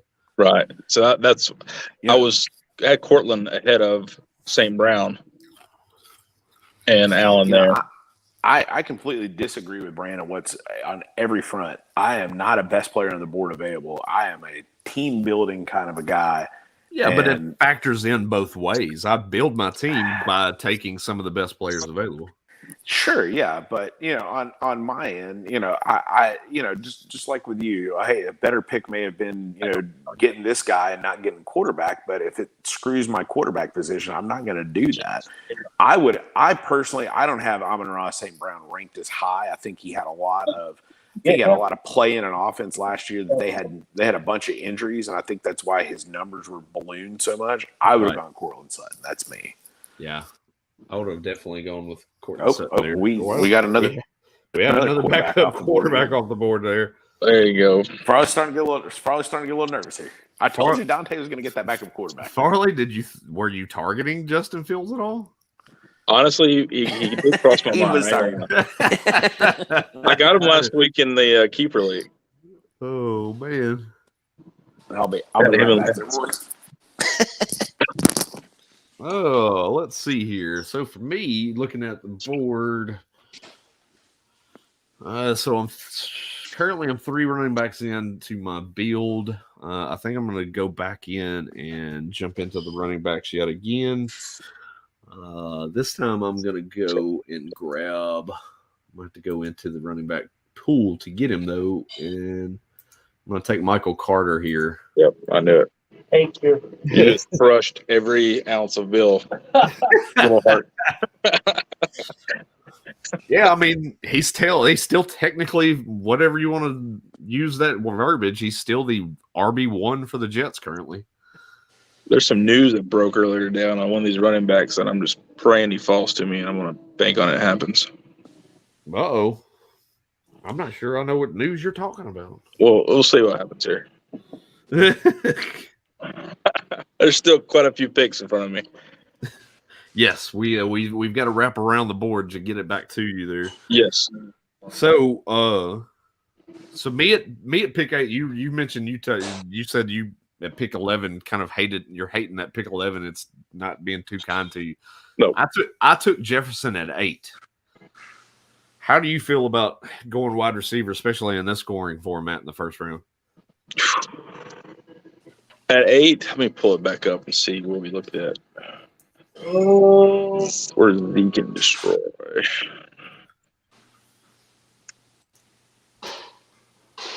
Dalvin was still available, wasn't he?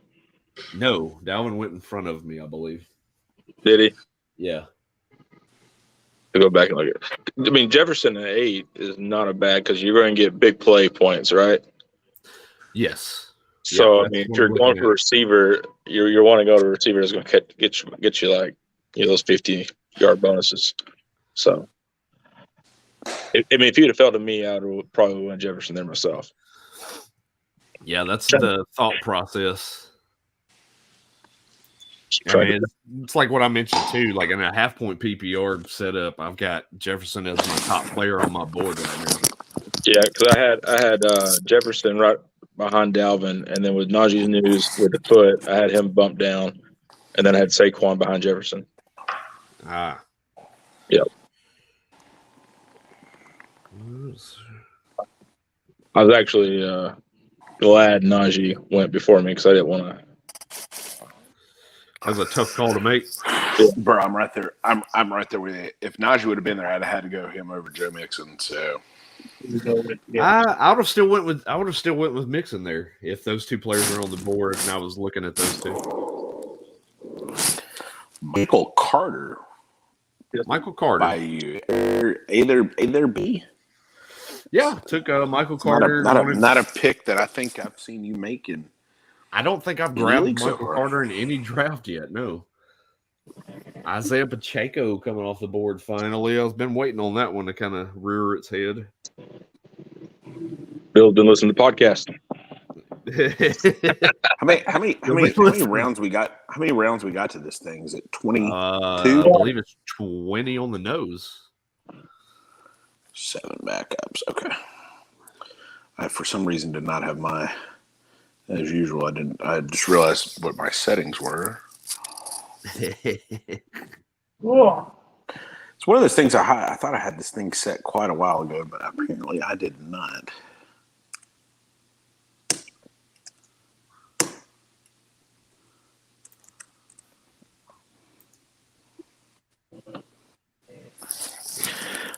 Shocker. Who took Jordan Brooks? I'm going to give you 2 guesses, but you only need 1. Right. I don't think you have to guess too long. Did you ever try him? Are you ever going to start anybody else over Mark Andrews? Then why would you draft tight end? Wide receiver George Pickens. Yeah, but wait till week 11 stream one. That's one thing I've noticed once we get to this end of the board over here on the front end of the board is that the picks come off quick. So Bill just asked me a question that I noticed a lot of people that don't draft a lot is he asked me about a second tight end, and he's got Mark Andrews. I'm like, why would you waste a pick on another tight end? You're never going to start him. I mean, you could. I mean, depending on the tight end, I mean, you could. I mean, depending. Now, I would say if this was not a running back led league, I would heavily consider, especially if I had 2 flexes, I would consider grabbing a tight end to start at flex. But I mean, if you're only going to start one, you're only really going to start that running back or maybe a high end wide receiver at that other flex position. So I would not grab a backup tight end, right? Unless my tight end 1 was meh.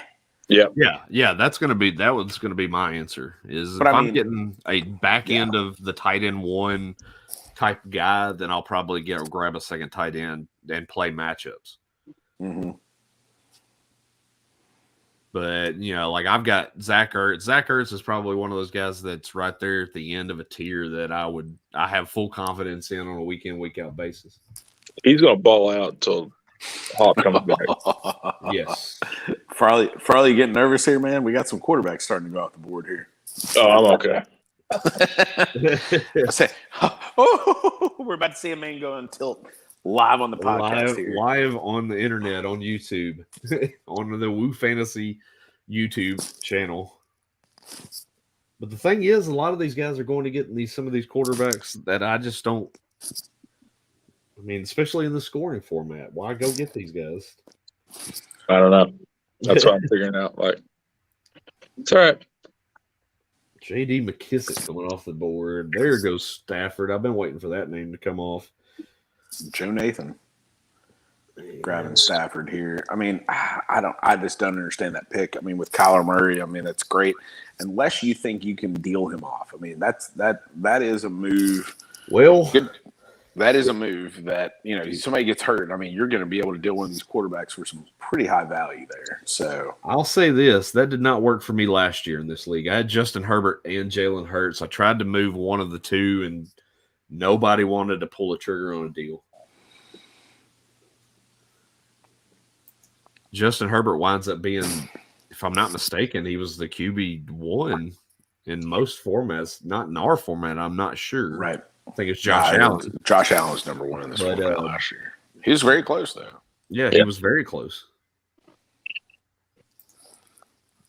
But yeah, speaking to the trying to make a trade happen, and if you're drafting a backup quarterback this early in hopes that you're going to make a trade, that's not always going to be the case. Absolutely not. Good pick there by Bill. Sky Moore there. That's a receiver I was looking at this last round. If I did not go with the backup running back, that'd have probably been a pick I would have chucked out here. I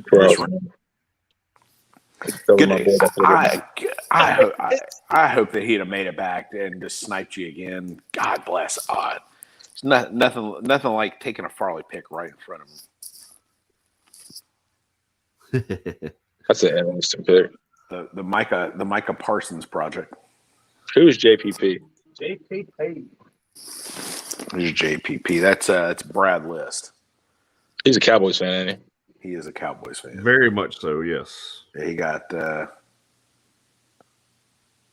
I was Joe shocked Burrow that you didn't there go earlier. Dalton Schultz in the first round in the Dynasty draft a minute ago. I think he picked too early to be able to do that. I thought he was 11. At that pick, you mean? Yeah. No, I agree. I was fully prepared to go Dalton Schultz with that first pick, first pick in the second round that I had at 18. But would you have gone him before me there, B, with that Isaiah Pacheco pick? What's that? Would you have gone Schultz over Isaiah Pacheco in the Dynasty? Probably. Okay. Good to know what I'd be looking at. Yeah, good chance of it. I mean, but the thing is, in the Dynasty draft, and if you look at my roster, I've got so many tight ends on that roster anyways. That's my roster. I ain't got no receivers. Running backs and tight ends, baby. Yeah, that's that. I've got that kind of a build going on right now. I mean, but I've got Kelsey and Mark Andrews both. I got Pitts and Schultz now. And Big Al. Oh, let's see here. What do I want to do here? What do you want to do? Garrett Wilson. I just feel like all that talent got wasted. Yeah, I think so. Going to that roster. I know. I mean, I feel like the same thing though too for George Pickens. Like, I mean, you're the 3 or 4 option, maybe in the 5 if you consider Najee Harris. I mean, it's a wasted pick in a year like this. To me, Brees Hall too. I mean, think about that. I think I'm going to go with hammer back at the running back position here with this pick, and more of the lean towards the upside. Not a pick that I think is going to pay off early on in the season, but probably mid to late. We get Tyler Algier. Mr. Algier. Mr. Algier coming off the board to me. He's a guy that I like, but I haven't really had a chance to get him in too many drafts. Nick's boy's still up there, Rashad White. Boy. Loves him. Loves some Rashad White. I do love Rashad White, but I mean, not in this format. I mean, I think he's going to be one of those.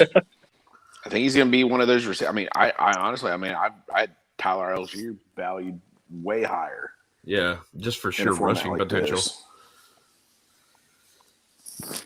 Yeah, my thought on this wrap coming back around, what I was hoping was that James Robinson was going to be there, and I could go ahead and do the cuff situation with Etienne and Robinson. That did not pan out.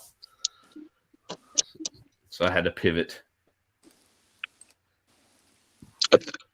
Cole Kmet. That's it. Wait, why are you announcing my next pick? I had a feeling. You drafted him in the Dynasty, didn't you? Yes. I did draft him in the Dynasty. That was a guy that I kept looking at on my board in the Dynasty draft earlier. But like I mentioned, I've got so many tight ends. I can't put them on there. But I think where a lot of people fall short in that format in that league is they look at the wide receivers being the sexy guy, but tight end score so much. I mean, if you look at Cole Kmet, and I'd say Cole Kmet probably 800 to 900 yards and 6 touchdowns. I mean, if you put that on a wide receiver, that's a great year, but you don't value that as high. MBS actually. A little MBS there, yeah. You know, I'm going to go pick here that this guy is not as much upside as some, but he is a guy that should something happen to one of my starting running backs, this is a guy that is going to come in. No, I told you I don't value him as high as his format. This guy though is basically the current Rashad White and Nahim Hines. Yeah. Yeah. Again, I don't like him as much, but he's a guy that if in a pinch I can start. And True. You know, again, I don't like him in this format. He needs rushing yards, but as a receiver, he's going to catch some balls and he's going to have some good weeks. I need a guy at this format as for me is my number 5 that I could, if something happened or a bye week, that I could at least start somebody. Whereas Rachaad White, I mean, if Leonard Fournette is what you think of him, and Rachaad White doesn't get any play, there's no way I'm starting Rachaad White. So. No, not a chance. But yes, I do think Leonard Fournette's about to just murder it this year. So Madison was the player that is on the trade talks. Yep. About to get moved. Hopefully. Yeah.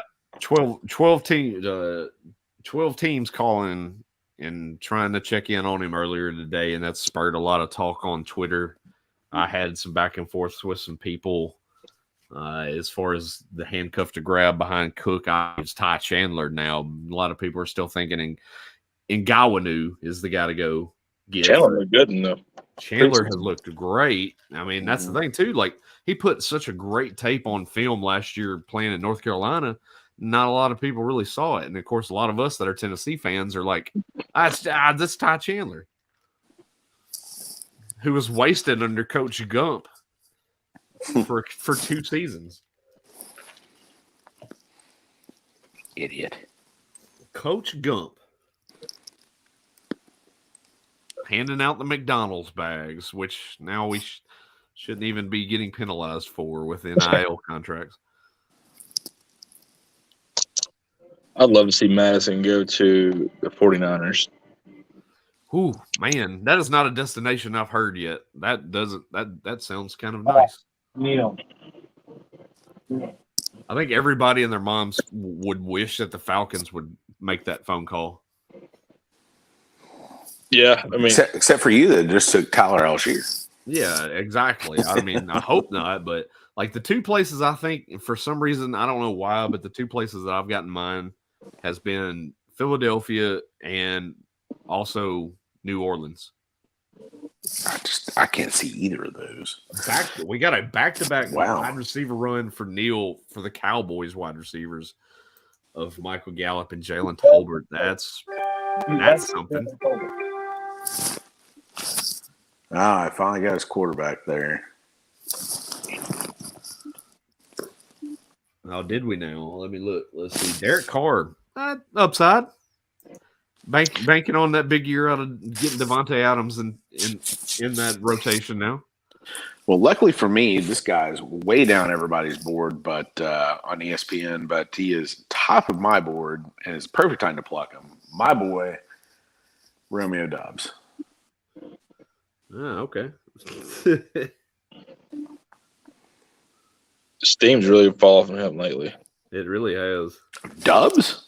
Yeah, this last week or so, there's just not been a lot of talk about him. Thank you. I appreciate there not being talk about him. So I don't get back down to normalcy. I don't disagree whatsoever. I agree. I'm trying to see that they haven't put their depth chart out yet. No. That's the thing. If you go look at the unofficial depth chart for the Falcons, I believe Algier is still the RB8 on that depth chart. So you tell me RB8? Yeah, you tell me how truthful the depth charts are right now. Yeah, they have to release an actual official depth chart at some point. Yeah, it's an unofficial depth chart. So what did you say that Algier was? No, you're right. He was RB8 on the unofficial depth chart. Are you serious? See, the one, I mean, the website that I trust is Our Lads, and they've got him ranked as the number 3 guy there. Right, yeah, which I agree with. Don't give me enough. All right. I'm on the clock. Bobby Wagner just came off the board. Mr. Consistent at linebacker there, Bobby Wagner. When are you going to start him? When that fits. What week is that? Yeah, 8 weeks. Let's see here, Romeo Doubs. Take some here because it and then gets hurt. Take If not, I have another. Okay, let's see. Yeah, and I think it's about that time to pull that trigger. Actually, what's that trigger, fella? I'm gonna pull that trigger. We're gonna look at backup quarterback. Backup quarterback, exactly. That's what I was thinking. That's true. You're gonna get yourself some Tua Tagovailoa. Let's see. I think I'm going to go with the guy I got in the keeper league draft the other day at linebacker. I'm going to grab Roquan Smith. Roquan. Think it's a good pick there. Yeah, I mean, he's got a lot to play for now. Hey, that He's man got- needs money. Yeah, he needs his monies. Hey, that man. nice rounders drop in. There you go. If anybody's ever played poker whatsoever, Rounders is the movie to watch. You know, I was actually looking earlier. They had some World Series of Poker events on CBS Sports Network. Like, where's the main event gone on ESPN? That used to be front and center TV. I have not seen that in years appear on main ESPN there. Yeah, the popularity is kind of going down. We need to have a reunion at the old Rafferty's. Poker. Right. Yeah, we do. Yeah, that's what we need to do. And one night after close poker Yes. tournament. That's right. That was So I was awesome. interested Section 3. Were you there for that, Brandon? Oh. I played several poker tournaments up there No, but with the dog situation, with the dog situation. you would remember. I don't remember none of that. No. So one of the guys that we worked with there had, I guess, just got a brand new puppy. So anyway, we brought the puppy up to the restaurant after hours there and was like, hey, I'm gonna watch after the puppy. I can't leave him at home or whatever. So you just kind of let the puppy hang out. Fast forward to the next day, the puppy's like hanging out in some seats, like a little bit away from where we were playing poker at. The next day, the general manager opened the restaurant and called me on the phone because I closed the restaurant the night before and was like, hey, was there a dog in the restaurant last night? I was like, I was having to really quickly pivot. I was like, yeah, this guy had a C&I dog in here last night. Oh my goodness! Up in the section, so that's how I played it off. Is there's a C&I dog in the ballpark in the restaurant. Yeah, Joe calls me. He goes, "There's a turd in section 3." He's like, if anybody asks, there's a C&I dog last night, tell everybody else that you work with. So we did, and he asked damn near everybody. So we had a service dog escaped. in tow. Yeah, Luacon. We started the linebacker run. Yeah, he did. except for Bill. Zamir White. I like that one.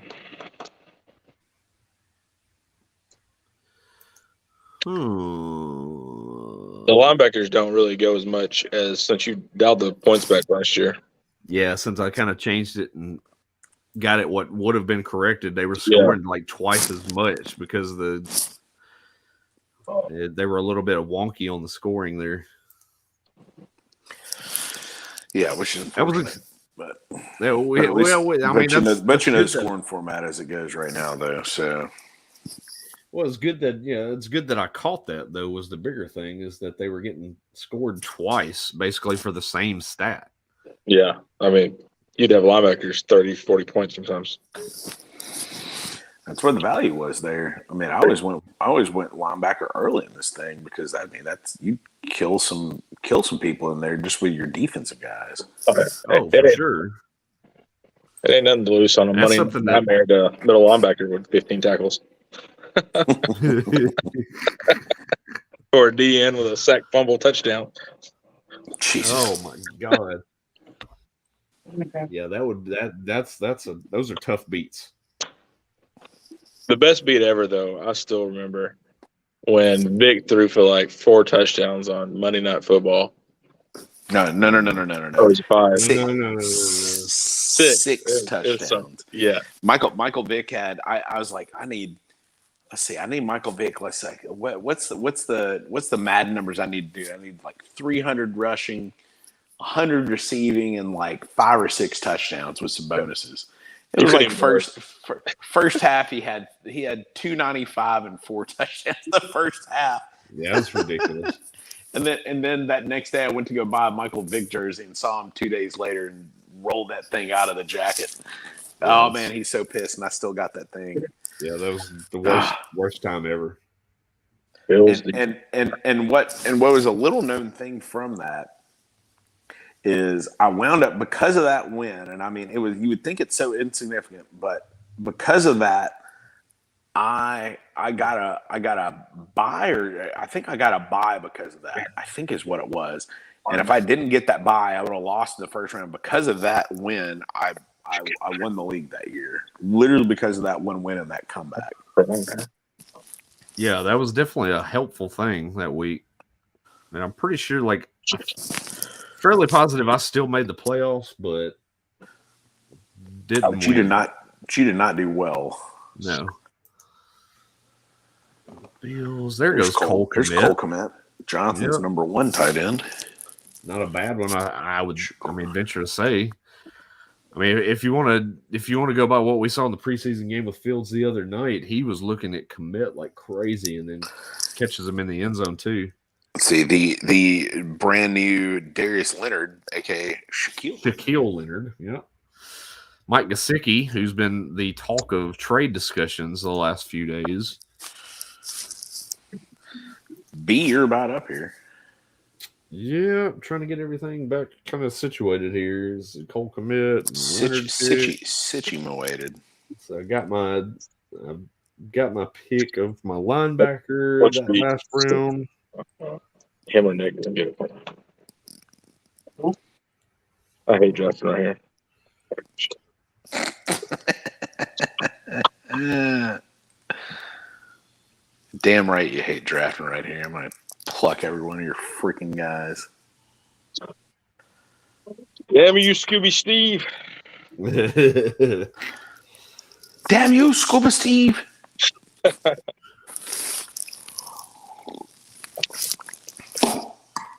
You want to hear a funny story? Millie Kate was at the restaurant.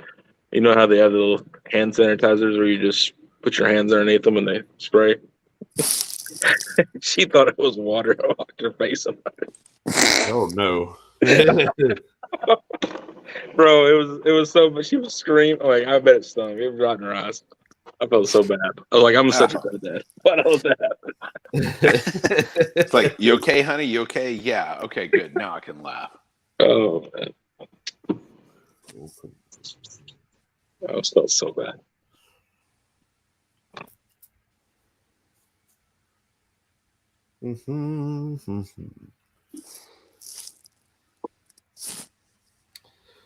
Still getting down the nitty gritty here, man. Alive.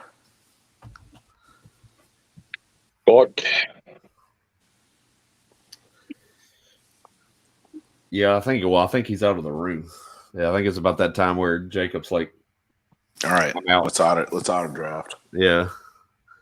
So I think that's kind of where we're at with him. Is Tyler in this league anymore? No, Tyler.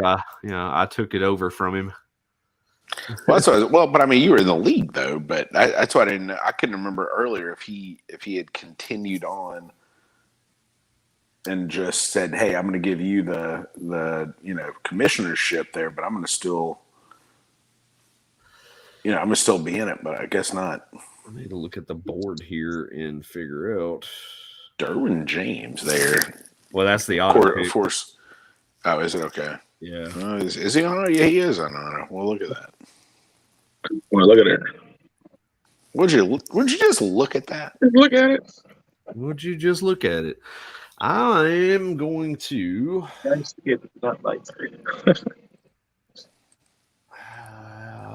going to go in.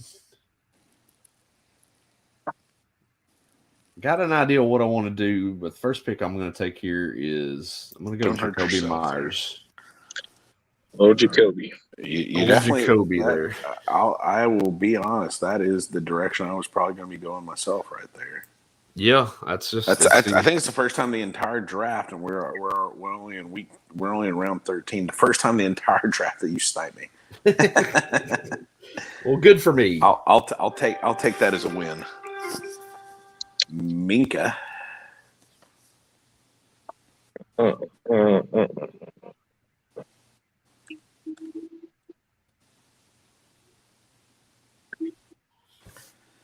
I'm going to go back to the wide receiver well here. For me, I mean, a guy who is just when he's healthy, he is the man, and I have gotten him in way too many leagues, which probably means he's going to have a shitty year. But I'm going to go with DJ Shark, who I think is the actual number one in Detroit, not Amon-Ra St. Brown, Mr. Farley. Ooh, I vehemently disagree there. Yes. Disagree all you want, but that's my opinion there. Yeah, I I like the Tua pick though. Yeah. We'll be screaming some quarterbacks here, boys. Come play the matchups each week. Yeah.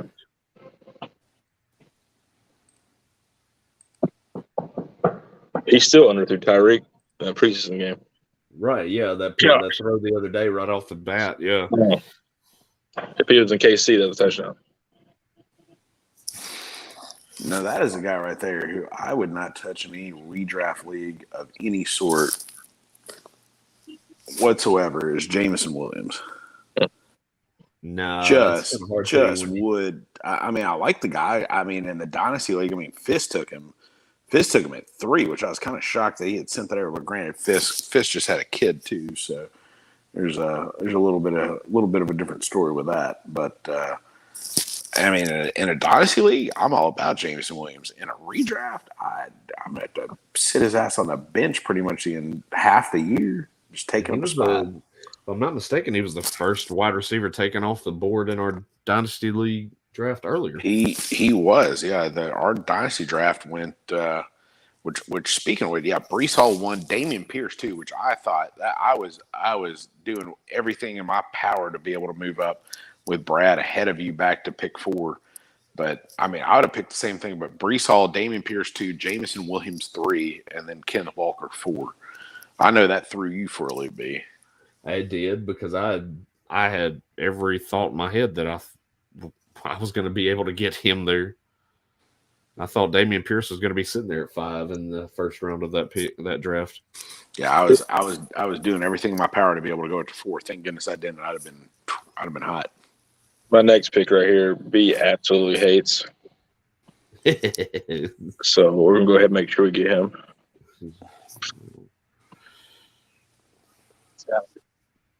Who's it going to be, Brandon? Let's see. Hang on. I'm getting some You things. know, certain players always end up on my team. Oh, that's a Rondale Moore pick. There you go, sir. That's There you go.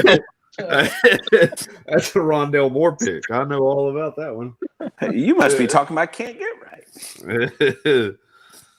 Why in the world did he just take Deshaun Watson? Oh, my goodness. All right. Apparently, he thinks this is a keeper league of some sort. But you'll notice by the board that there are no keepers selected. None, no. Let's see. Wide receiver. You win DJ Shark. And we only got a 6-man bench here, so there's only two spots there on the old board there to be able to back up some guys there. So I am let's see a couple little picks here. Neil's receivers. Have you seen them? I only noticed that he only picked Deebo Samuel for about the first 7 or 8 rounds, so I'm assuming they kind of suck. He got IU because it was number 2. So basically, you got the number 1 and 2 receivers for San Francisco, a team who's really going to run the ball more than they're going to throw the ball. And then Claypool. I'm going to go with Devondre Campbell here. Then you went with the number 2 and number 3 receivers for Dallas. Yeah, it's very ugly. I don't know what he's doing. Well, you know what he's doing? He's donating money. That's what he's doing. We appreciate the donation. Yes. I'm glad that you're providing to the league. Joey Bosa comes off the board to Dante.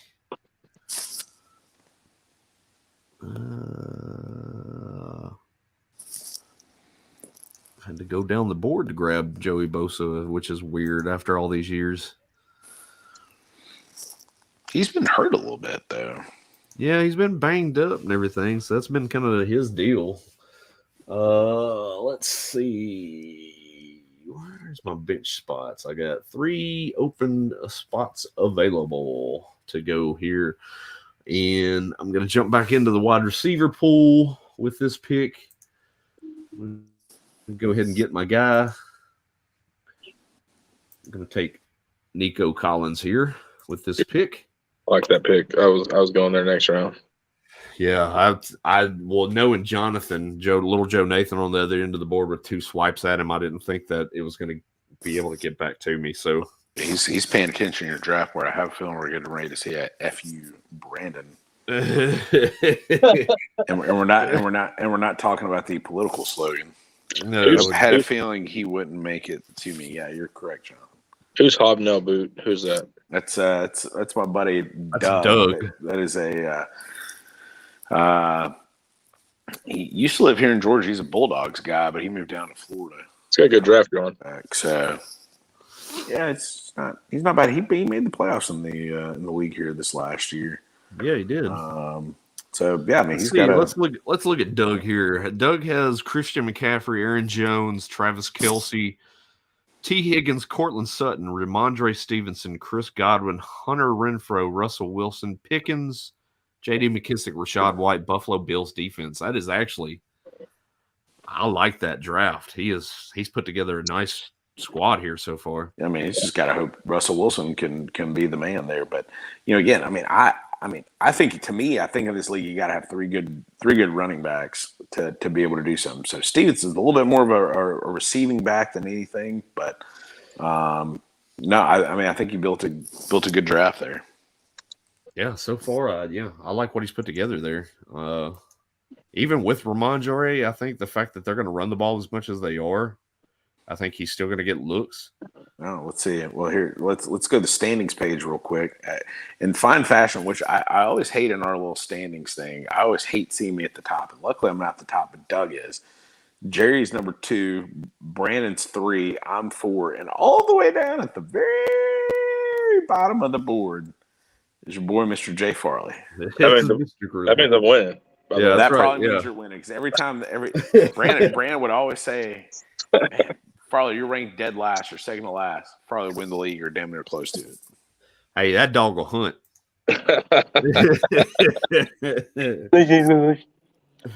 Oh, man. Let's look at old Bill. Prescott, Eckler, Penny. Man, not bad.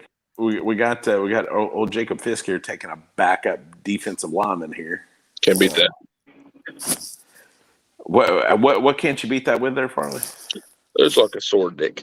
Can't beat it. Oh, defensive line run here in the 14th round. Who's JPP? Oh, man, you gotta love it. CEH is the number 2. Love that shit. Hey, that's bonus grade points for Farley. How'd you feel about your trade there? Are you happy with your trading of the number 1 overall in the dynasty? Well, I tried to trade with B last night and it didn't go. So then I reached out to a few more folks, and he was my last hope to get out of the first pick overall. So yes, I am happy with it. You never reached out to me? Yeah, but our team's like matched. Pretty close, yeah. I really didn't have to. CEH is a dying running back, and Brees Hall's going to die pretty fast for the Jets. So it might be good in a few years if they can get a quarterback. In the world. Problem is that division's tough. Every game they're going to be trailing. Yeah. That run script is out. Goodness gracious. KJ Osborne. Enzo Pearman. I'm telling you, man, this end of the board, we get down here and these picks just come off the board like nobody's business. Damien Williams coming off the board there. Justin Tucker. Let's see here. All right, here we go. We got some kicker action. Can't beat that, dude. Yeah, you can't at all. Justin Tucker. Followed by Sammy Watkins, who I have rarely seen drafted in the drafts that we've done over the last couple of weeks. I don't know who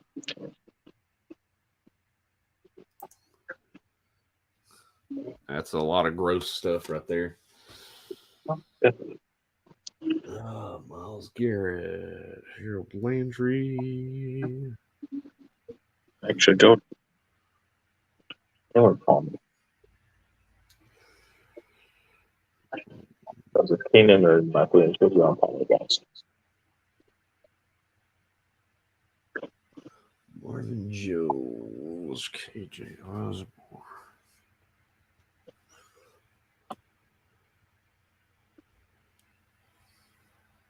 Man, I remember when Russell Gage was going super early in those best ball Yeah. games and stuff.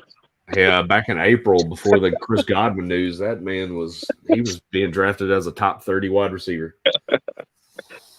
Oh, times have changed. Very much so. Let's see.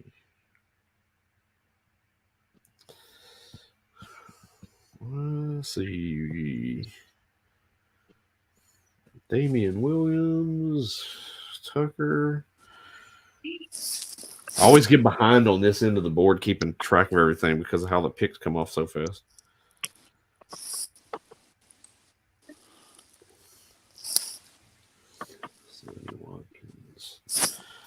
Deontay Foreman, who's still working behind Chuba Hubbard. I don't understand that either. Yeah, it's weird. I mean, we saw what Chuba Hubbard is last year, and he's just nothing special really at all. Josh Palmer, Jarvis Landry.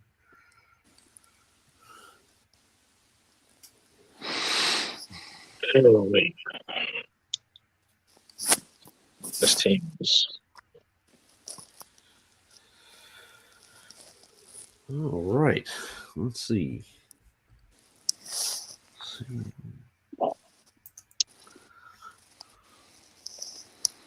This is one of those things I don't even know how to go back and get the guys that have been taken off the board here. I think the last pick I had was Harold Landry, and then it's like, I'm done.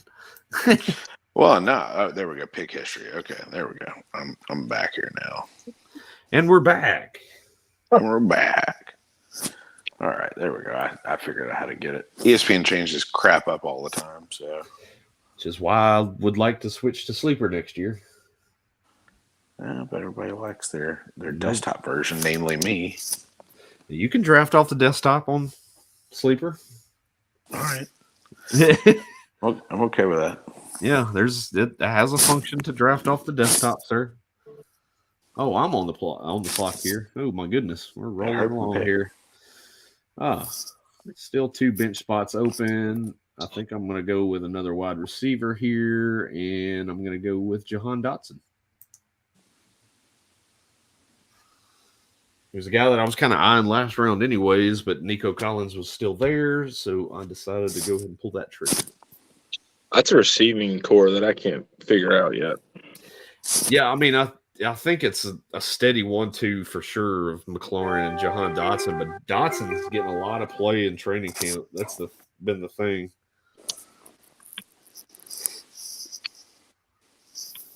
I think Dotson's going to be a guy that's probably by the end of the year, a lot of people are going to sit back and go, man, we let that guy slip in drafts too far. Yep.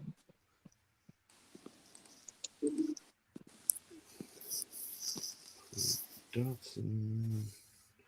Mecole Hardman, that's a wide receiver that I cannot get behind anymore. Not at all. None whatsoever. He's had his chances, and now his name is Sky Moore. Yeah. Sky Moore's taking over that pack, that wide receiving situation there. I hope this guy just from some other leagues is not. I hope this is a pick that I do not ever have to see the light of day here. But hold on, let me look at one more guy here. Let me just double check here.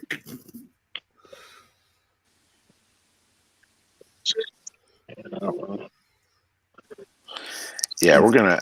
Just because some other leagues, I hope I don't have to see him play, but I'm gonna go with Mr. Isaiah Spiller. Who's a guy that I like. I mean, but for Like I said, some reason I just they hope still want to have him back behind Josh Kelly, and that doesn't make sense to me.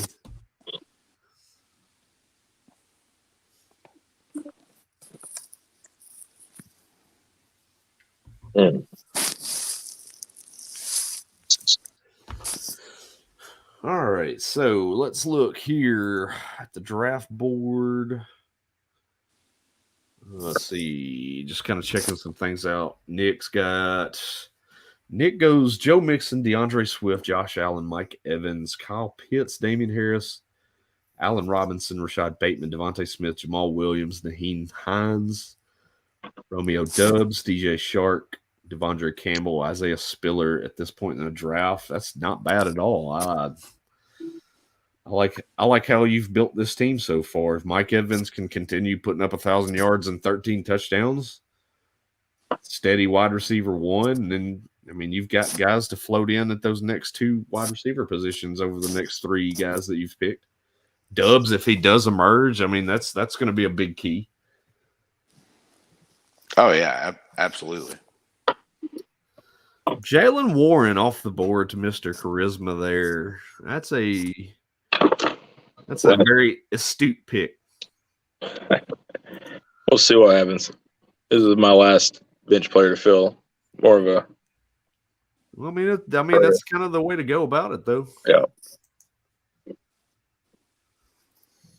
Something with Najee could hit for me.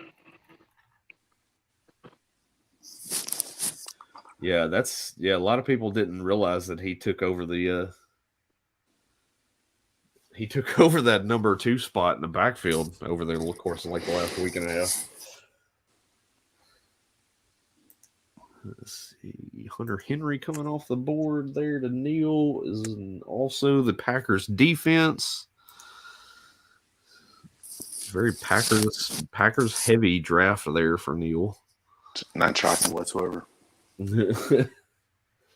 That's one thing from that 12 spot looking at Neil's draft board, and Farley just mentioned it a few minutes ago. That is not a very good draft. Alvin Kamara, Deebo Samuel, J.K. Dobbins, Mahomes, Pollard, Devin Singletary, Hawkinson, Kareem Hunt, Ayuk, Claypool, both Gallup, Tolbert, Jameson Williams, who's probably not going to see the field for 10 weeks. Watson, who's not for sure going to see the field for 11 weeks. He'll be back in week 13. Hunter Henry, Green Bay Packers. Yikes. Double yikes. Oops.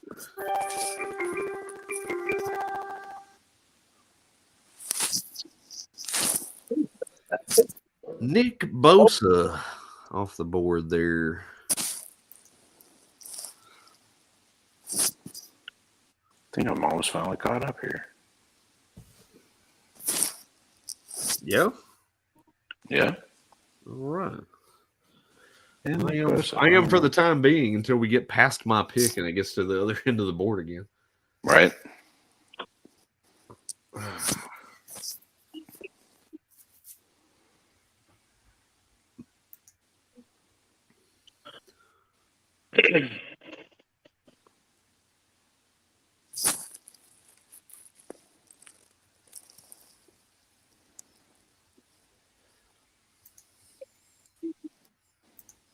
Let's see. We're in these last basically 4 rounds now, essentially, and it's just grabbing the best defensive player available, defense / kicker is essentially what you've boiled down to now. You filling out your positional players and getting your bench spots filled. Now it's kind of jumping into what you can do next best player up. I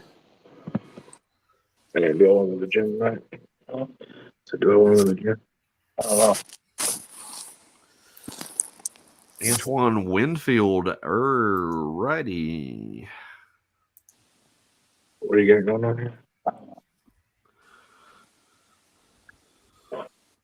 So what's your take generally with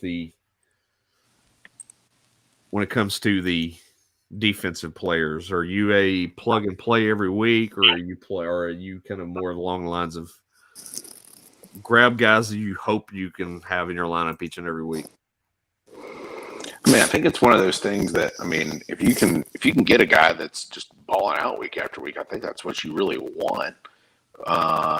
But I mean, some of these, I mean, it's kind of hard to play the matchups every week, you know. Yeah. I mean, how do you play a matchup on? I mean, you can play a matchup on like a D lineman or something like that. But I mean, that's a tough thing to be able to do. Yeah, I'll play matchup quite often. That's pretty much what the way it boils down for me, week in and week out. I'm kind of a play the matchups guy. Week in and week out, kind of rotate those guys out. Wouldn't you rather have a guy that you know is going to have consistent production week in, week out? Like you took Nick Bosa. I mean, I would think for the most part he's going to have, you know, he's a good bet for a sack no matter what, pretty much any week. But I mean, unless you got a guy going against, let's see, who's a crappy quarterback.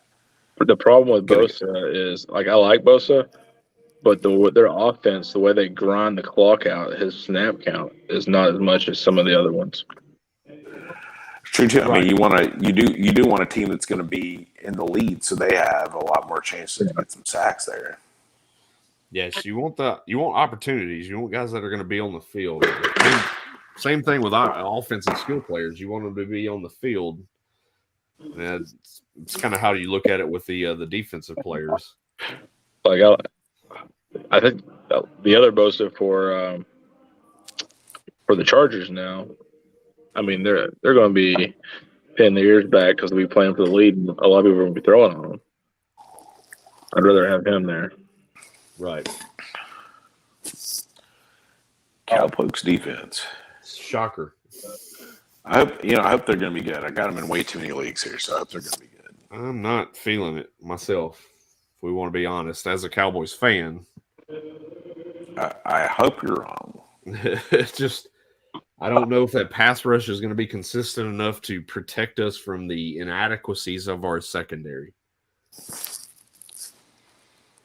Aaron Judge bomb. All right.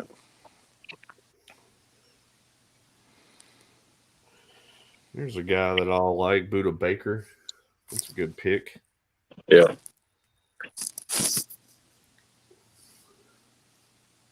Safeties is tough. There's not just, man. There's about 6 or 7 guys there, and after that, it is just. I typically just stream them because I'll just find a team that's pass heavy that week and throw the safety in there. Exactly. That's how I view it. I mean, it's aside from linebacker. Linebacker is kind of that position where I feel like I can get a guy that is going to stay in the lineup. Yeah. But especially defensive backs and safeties and corners. I mean, that's really those guys just fire in and out of my lineup every week.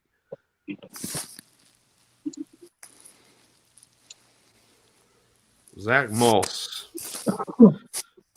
The Bills are still trying to make Zach Moss a thing. Bless those kids. Bless their sweet little hearts. Got the sweet little hearts. He's just not very good. But gosh darn it, they try. Let's see. I wonder if Singletary can go back to that magic he had at the end of last year. Devin Singletary. It's all about the usage. Are they going to use them that way? I mean, we were talking before you got on. I mean, Devin Singletary for the last couple of weeks of the regular season and the playoffs was about as good as you can get. Him and Penny both, and both of them were getting drafted late. Yeah. Mm-hmm. Yep, because of the rookie guys coming in and their the expected usage for the guys coming in. That's the thing. Yep. But Penny, I mean, I think Penny's going to have a shot that first month of the season. They're going to give him the ball a ton. I mean, I think even beyond that, I mean, I think it's going to be a Denver Broncos-esque kind of a situation, 50-50, maybe a little bit better for, I think probably 60-40 Penny. Yeah. One of those guys is gonna get hurt. Oh, for sure. I mean, right It's now, probably gonna be Penny. But you've got right now you've got Ken Walker coming back from the hernia. So Yeah. That's a guy I want to know what young Justin Farley's opinion is on there. Is Austin Hooper? What are you thinking for Austin Hooper in Tennessee there? I think he will be a touchdown kind of guy in the red zone and a chain mover. He's going to be maybe a 40 or 50 yards and a touchdown on a good week. Mm-hmm. yeah, he was definitely a guy I had tabbed as a sleeper early in the offseason after the signing because he just felt like a guy that Tannehill would link up with pretty easily. Yeah. The rookie they drafted is the playmaker at tight end. Yeah. Yeah, that one I'll agree with. It's kind of like what we're running into and you're seeing right now with the Ravens and the usage of Isaiah Likely. Yep. It's kind of the same thing. They're going to have him as that tight end too, probably split out wide a lot and try to create some mismatches. I'm intrigued with the Kyle Phillips guy. Like I just wish he went to another team than Titans because I think he's a real talent. They're not going to utilize him. Oh man, they talk him up to all this camp stuff, man. Yeah, they do, man. But we don't even run a slide. Hardly ever. That is very true. What's the one white kid that the Titans had? They got from another team. Shoot, Humphreys. Adam Yeah. Humphreys. Yeah, is he still on the team? No. No, out of football. Yeah, that was another talk about. Man, we got Humphreys. Like you don't play him. Right. So we don't run a slide. Right. Yeah.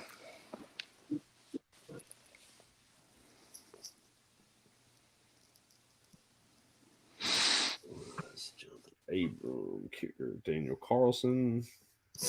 Carlson's a kicker that I've wanted to get in every league, and I keep missing him. Because these people take kickers so damn early. Yeah, because I think he's gonna be a guy that's gonna be the number one kicker by the end of the year. I may agree or very very close to that. Yeah. Matt Happy. Crab, and then followed by Crab Happy. Yeah, 2 picks later. Crab Happy there. Exactly. That's hilarious. You're welcome. Matt Happy, Rams defense.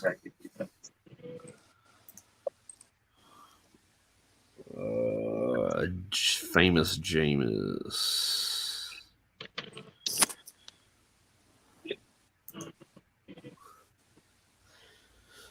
Figure the auto draft here for Jacob's going to pull him another defensive player. Another defensive line.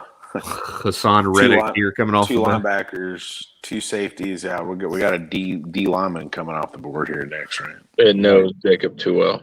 Yeah, they know he's coming. He's. I'm done drafting, guys. We'll see you later. We'll see you next year, guys. I'll pick up the rest of my players off the waivers.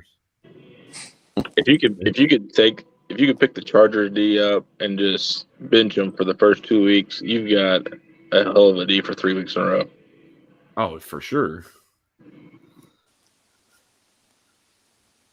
Once he makes his selection here, I'm going to go ahead and grab my defense. The defense I've kind of been drafted in most of my drafts so far this year. I made it there, actually.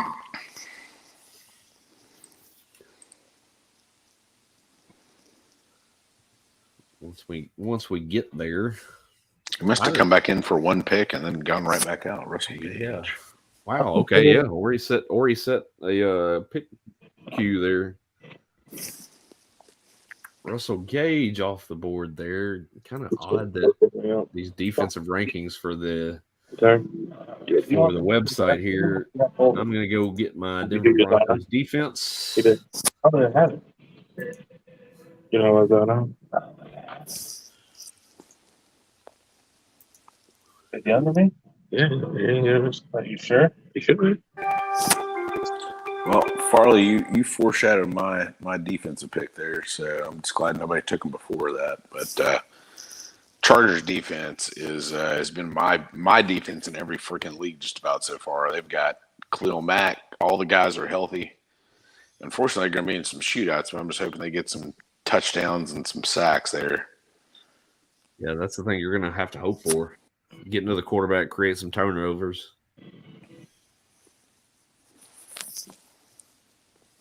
I'm going to take the Ravens because they play the Jets week 1. Smart man. Stream those matchups early on. That's what I did with Denver. Denver's early season schedule at Seattle versus the Houston Texans. Nice. Shit, I was not thinking that. I like the Titans week 1, but then they go to Buffalo week 2. Damn it. Yeah.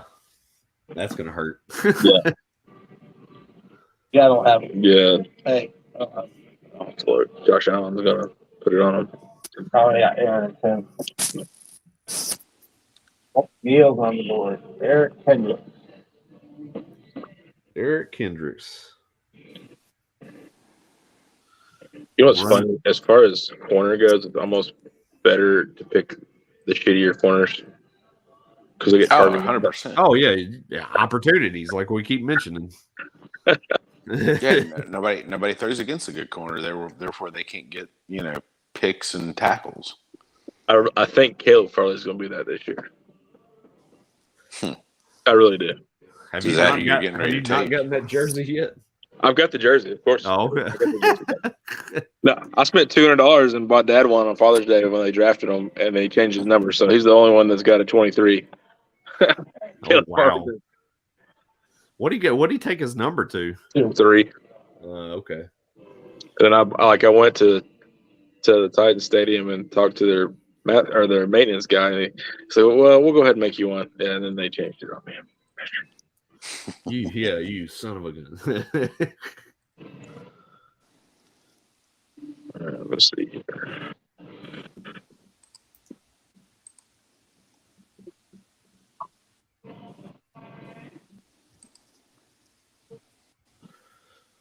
Oh.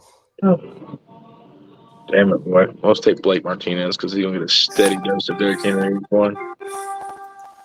Right in his face. Yep. Yep. Nice. And a couple stiff arms. I'll tell you what, I am going with my favorite backup quarterback. Probably the 3rd or 4th year in a row I've done this, but going with my boy, Mr. Rusher, He died. Daniel Jones. Jamie got sniped at the pin. Did I get Bill there? No. Who was it? Was it a Monday night game where he trips over the 10-yard line? Mm-hmm. After a 75-yard run. Oh, someone got him from the stands. Shit. Sniped him. Man can run the football. Tell you what. Can't throw it, but he can run it. Ooh, boy, this is a two-hour draft here, boys. Yeah, that was going to be in a minute. We have auto pick for the next year. My company's like, what in the hell are they still doing there? Oh, let's see. Ooh, they're selling some cars there late. Ooh, we're going to make some money out of that location. Right? Yeah. And then, yeah, you went and got your Daniel Jones pick. All right. Let me go ahead and jump into the defensive lineman pool here.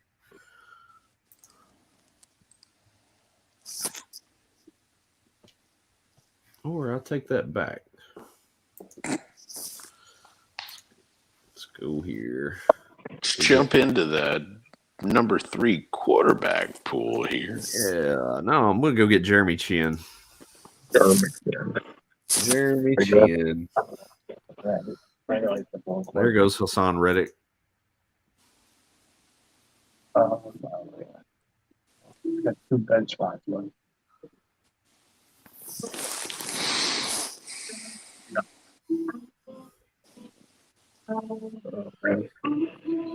Two more picks. Let's roll. I love more talent this year this morning this team's got. I like Chris. Yeah, I got. I'm mad. Just all one quarterback I got. Figured What y'all listening to up there at the office? Man, The gospel music. that's 90s country. Little Garth. Oh my goodness. Is that Garth before or after the rainstorm that y'all had to wait in outside the concert? Oh, that would be before. Yeah. Garth now don't give a damn. Yeah, Garth now says, I'm not refunding your ticket. Sorry, guys. No. I'll tell you what, next week we're going to Jessica's got us tickets to Backstreet Boys. Can't wait for that one. Oh my god. Brother, you've gone to some concerts in your day, I tell you what. Oh Yes. man. I tell you, that is gonna be nothing but mid 30-year-old women reliving their dreams. Oh yeah. Come on. You know they have like a Backstreet Boys like a cruise these days, like an NSYNC and Backstreet Boys cruise. Really? I was an NSYNC guy. Losing their minds on that. You ought have seen a couple weeks ago, New Kids on the Block were up here, and late 40 to 50-year-old crowd. Cheer. Killing it. Man.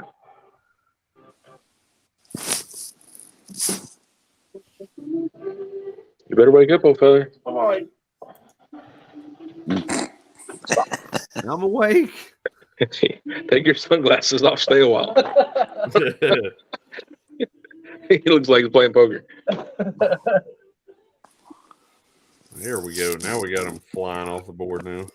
Oh man, we gotta do some catch up action here. Hey, guys, I'll tell you what, the keeper league draft last weekend was way better.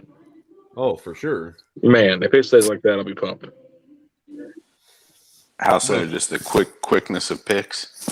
That we had it ready, so all the picks were on the board. Then we had one of the guys putting the picks on for us. So That's how we messed it up.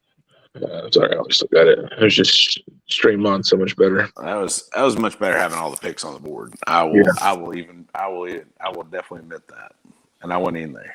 Right. I mean, it helps when you don't have more than 4 keepers on your roster. You personally, Nick, like we're not waiting on you to. Well, I'm gonna wait till the last sticker's on the board. Well, yeah, but I mean, when you're picking, I mean, it's a strategy involved in there. You got to at least appreciate that. You know, I ain't gonna throw my keeper on the board, and I mean, if everybody's doing it ahead of time like we did here, that's a different story. But I don't have an kicker, so.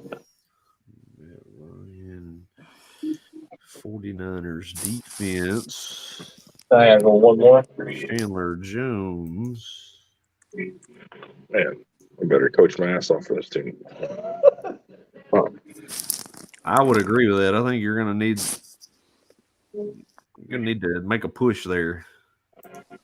Yeah, I guess if St. Brown can just play for me and Javonte ball out, I'll be all right. Oh, I didn't. Great.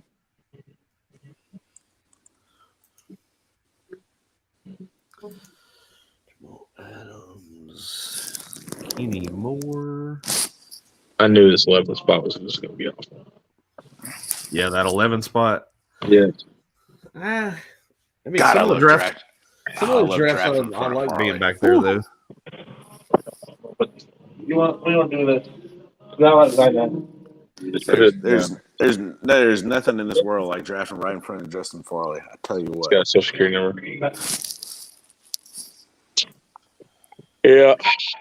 Typically, this being one of my last drafts of the season, I do better in this one. This one is just it's not falling the way I wanted it. Yeah. That's what I was telling Nick the other day, too, is that, you know, like our fishbowl draft that we had that kind of started everything off. Like, I kind of felt really mad about that draft when I got done with it. But these last couple of weekends with SBFFC and everything like that, I feel like I've hit on these drafts really well. I like my SBFC draft and my auction draft. I did not like Nick's auction draft, but he seemed to like it. But you're the one that did it. yeah, but you took the first like 7 or 8 selections, and we kind of went with what you were doing. That was rough. It was rough. Word of advice to anybody out there: do not do an auction draft remotely. I'm gonna put Not this at all. in fantasy guys, and it's gonna be like it's tough to hit on every position. You seem to not do any of them.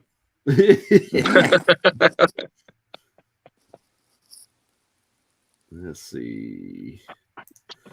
Defensive lineman or kicker? Who's that? I can't see it. Yes, I did. The last pick. I mean, you can try it.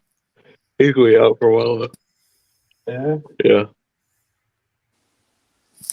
Go Matt Prater. Finish that one off. That's true, man. You snapped my kicker. Come on, I man. did snipe the kicker. Jesus. You don't get this one's gonna be this whole team's gonna know shit. I thought at least we'll get a fucking kicker. Take goggles. I'm about to. Well, now that I know you need a kicker, I'm going to go ahead and get my kicker right in front of you there.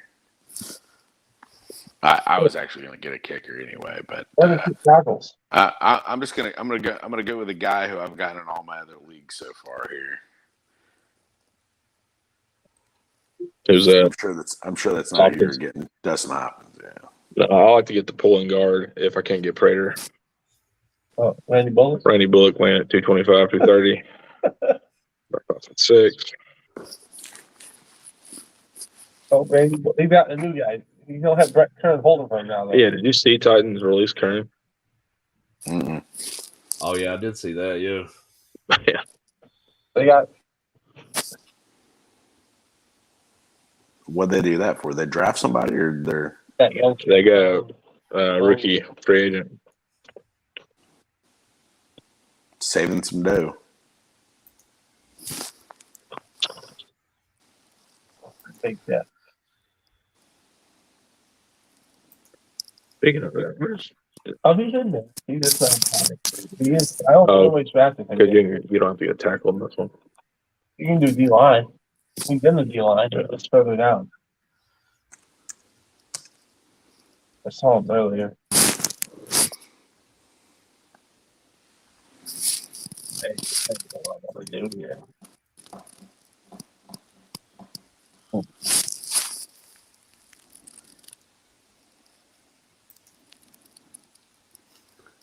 Season at 1. Marlon Humphrey. So not little Jordan Humphrey, but Marlon Humphrey. Got it. So, what would be here?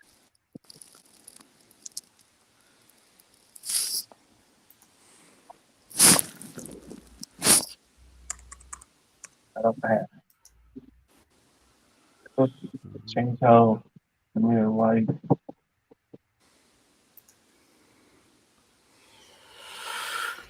Whew.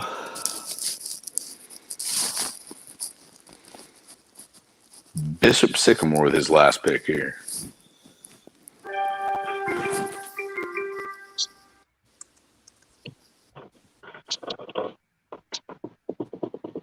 Couldn't decide between AJ Terrell and Diggs.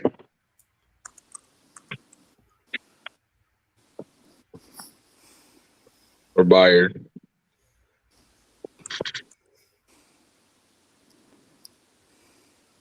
God, he can't remember. Gentlemen, it has been fun, but I've got about a 30-minute drive ahead of me. Yeah, There you go. Get after it. Yes, sir, guys. We will see next week. Is that the last experts draft? Yep. We got Yep. the experts draft next week. Week from tomorrow, Tuesday. Perfect. We're doing a podcast Tuesday. on that one. Possibly. Sure. Yeah. All right, let me know. Cool. See you, Will gents. do. Brother. See you. 3 Diggs off the board. Alrighty. Cameron Hayward. So we'll get here. Standings page. Really haven't changed much.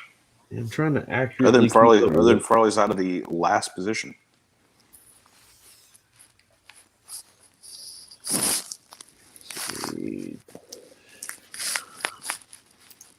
Oh, did it move him up? Yeah, he's third from the bottom now.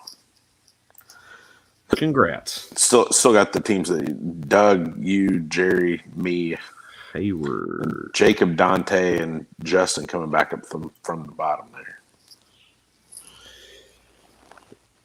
Boswell. All right, so let me Your get last pick here. Defensive lineman to wrap my draft up here, and I'm going to let's see where he's at. There he is, Trey Hendrickson, to finish up my draft. And there she has it. Well, Odell Beckham. Is that John? Is that my brother?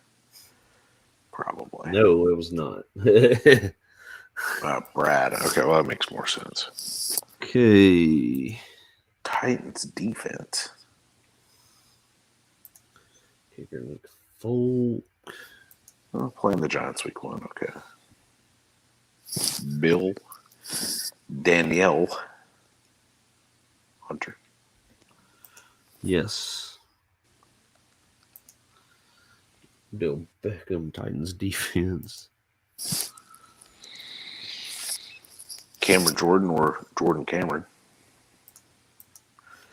He was going to be, I mean, it's a good pick by Doug. I mean, he was a guy I was going to nab in that last round there, but Cameron Hayward was ranked 1 above me there. So, last 2 picks. Yeah, I'm trying to keep everything all situated.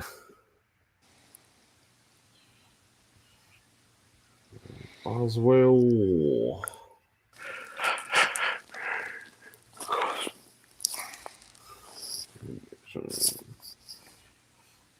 Folk.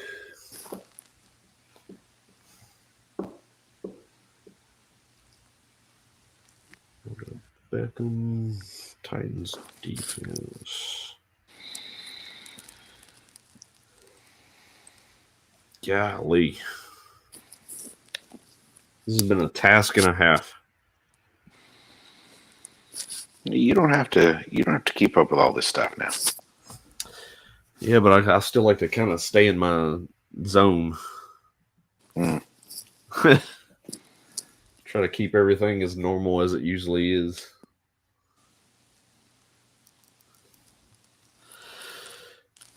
Be interested. Oh, hey, all right. 3-way tie for second on the app, according to what I see. Well, actually, I did not put the defensive player value in really, but Oh, okay.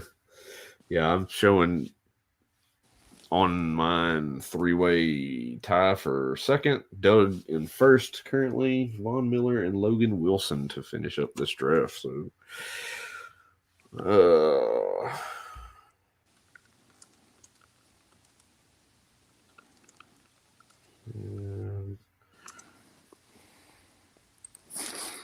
draft is complete. another one in the books. Still showing. All right.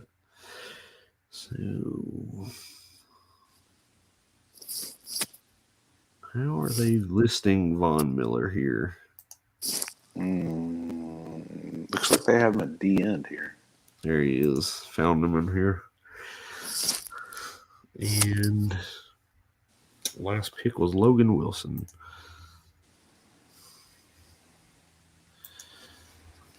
All right. That's all finished up. So let's slide back over here to this. Let's see. And I was doing this through the Fantasy Pros Draft Wizard also. Yeah. So I was keeping up with the draft picks, pick by pick on that, with our draft pretty much synced in. And showing on the draft analyzer currently shows you in first. Okay. Me in second, close behind. And then there's a large gap down to Doug's team, followed by Farley, followed by Jacob, Joe Nathan, Neil, Bill, Dante, Jerry, Brad, and RJ. So got me and you as the top two teams. Projecting your score, it's your draft score is 1641. Mine's at 1616. That'd be what you call a little bit of an advantage. This is showing my starters are third best in the draft. Bench is first best. Defensive line, linebacker, and defensive back all first best. I have the second best group of wide receivers in this draft and second best flex. All right. Not bad. I'll take that. That's a nice solid draft for the night. How do you feel how yours went, taking it from the 10th spot? How things unfolded?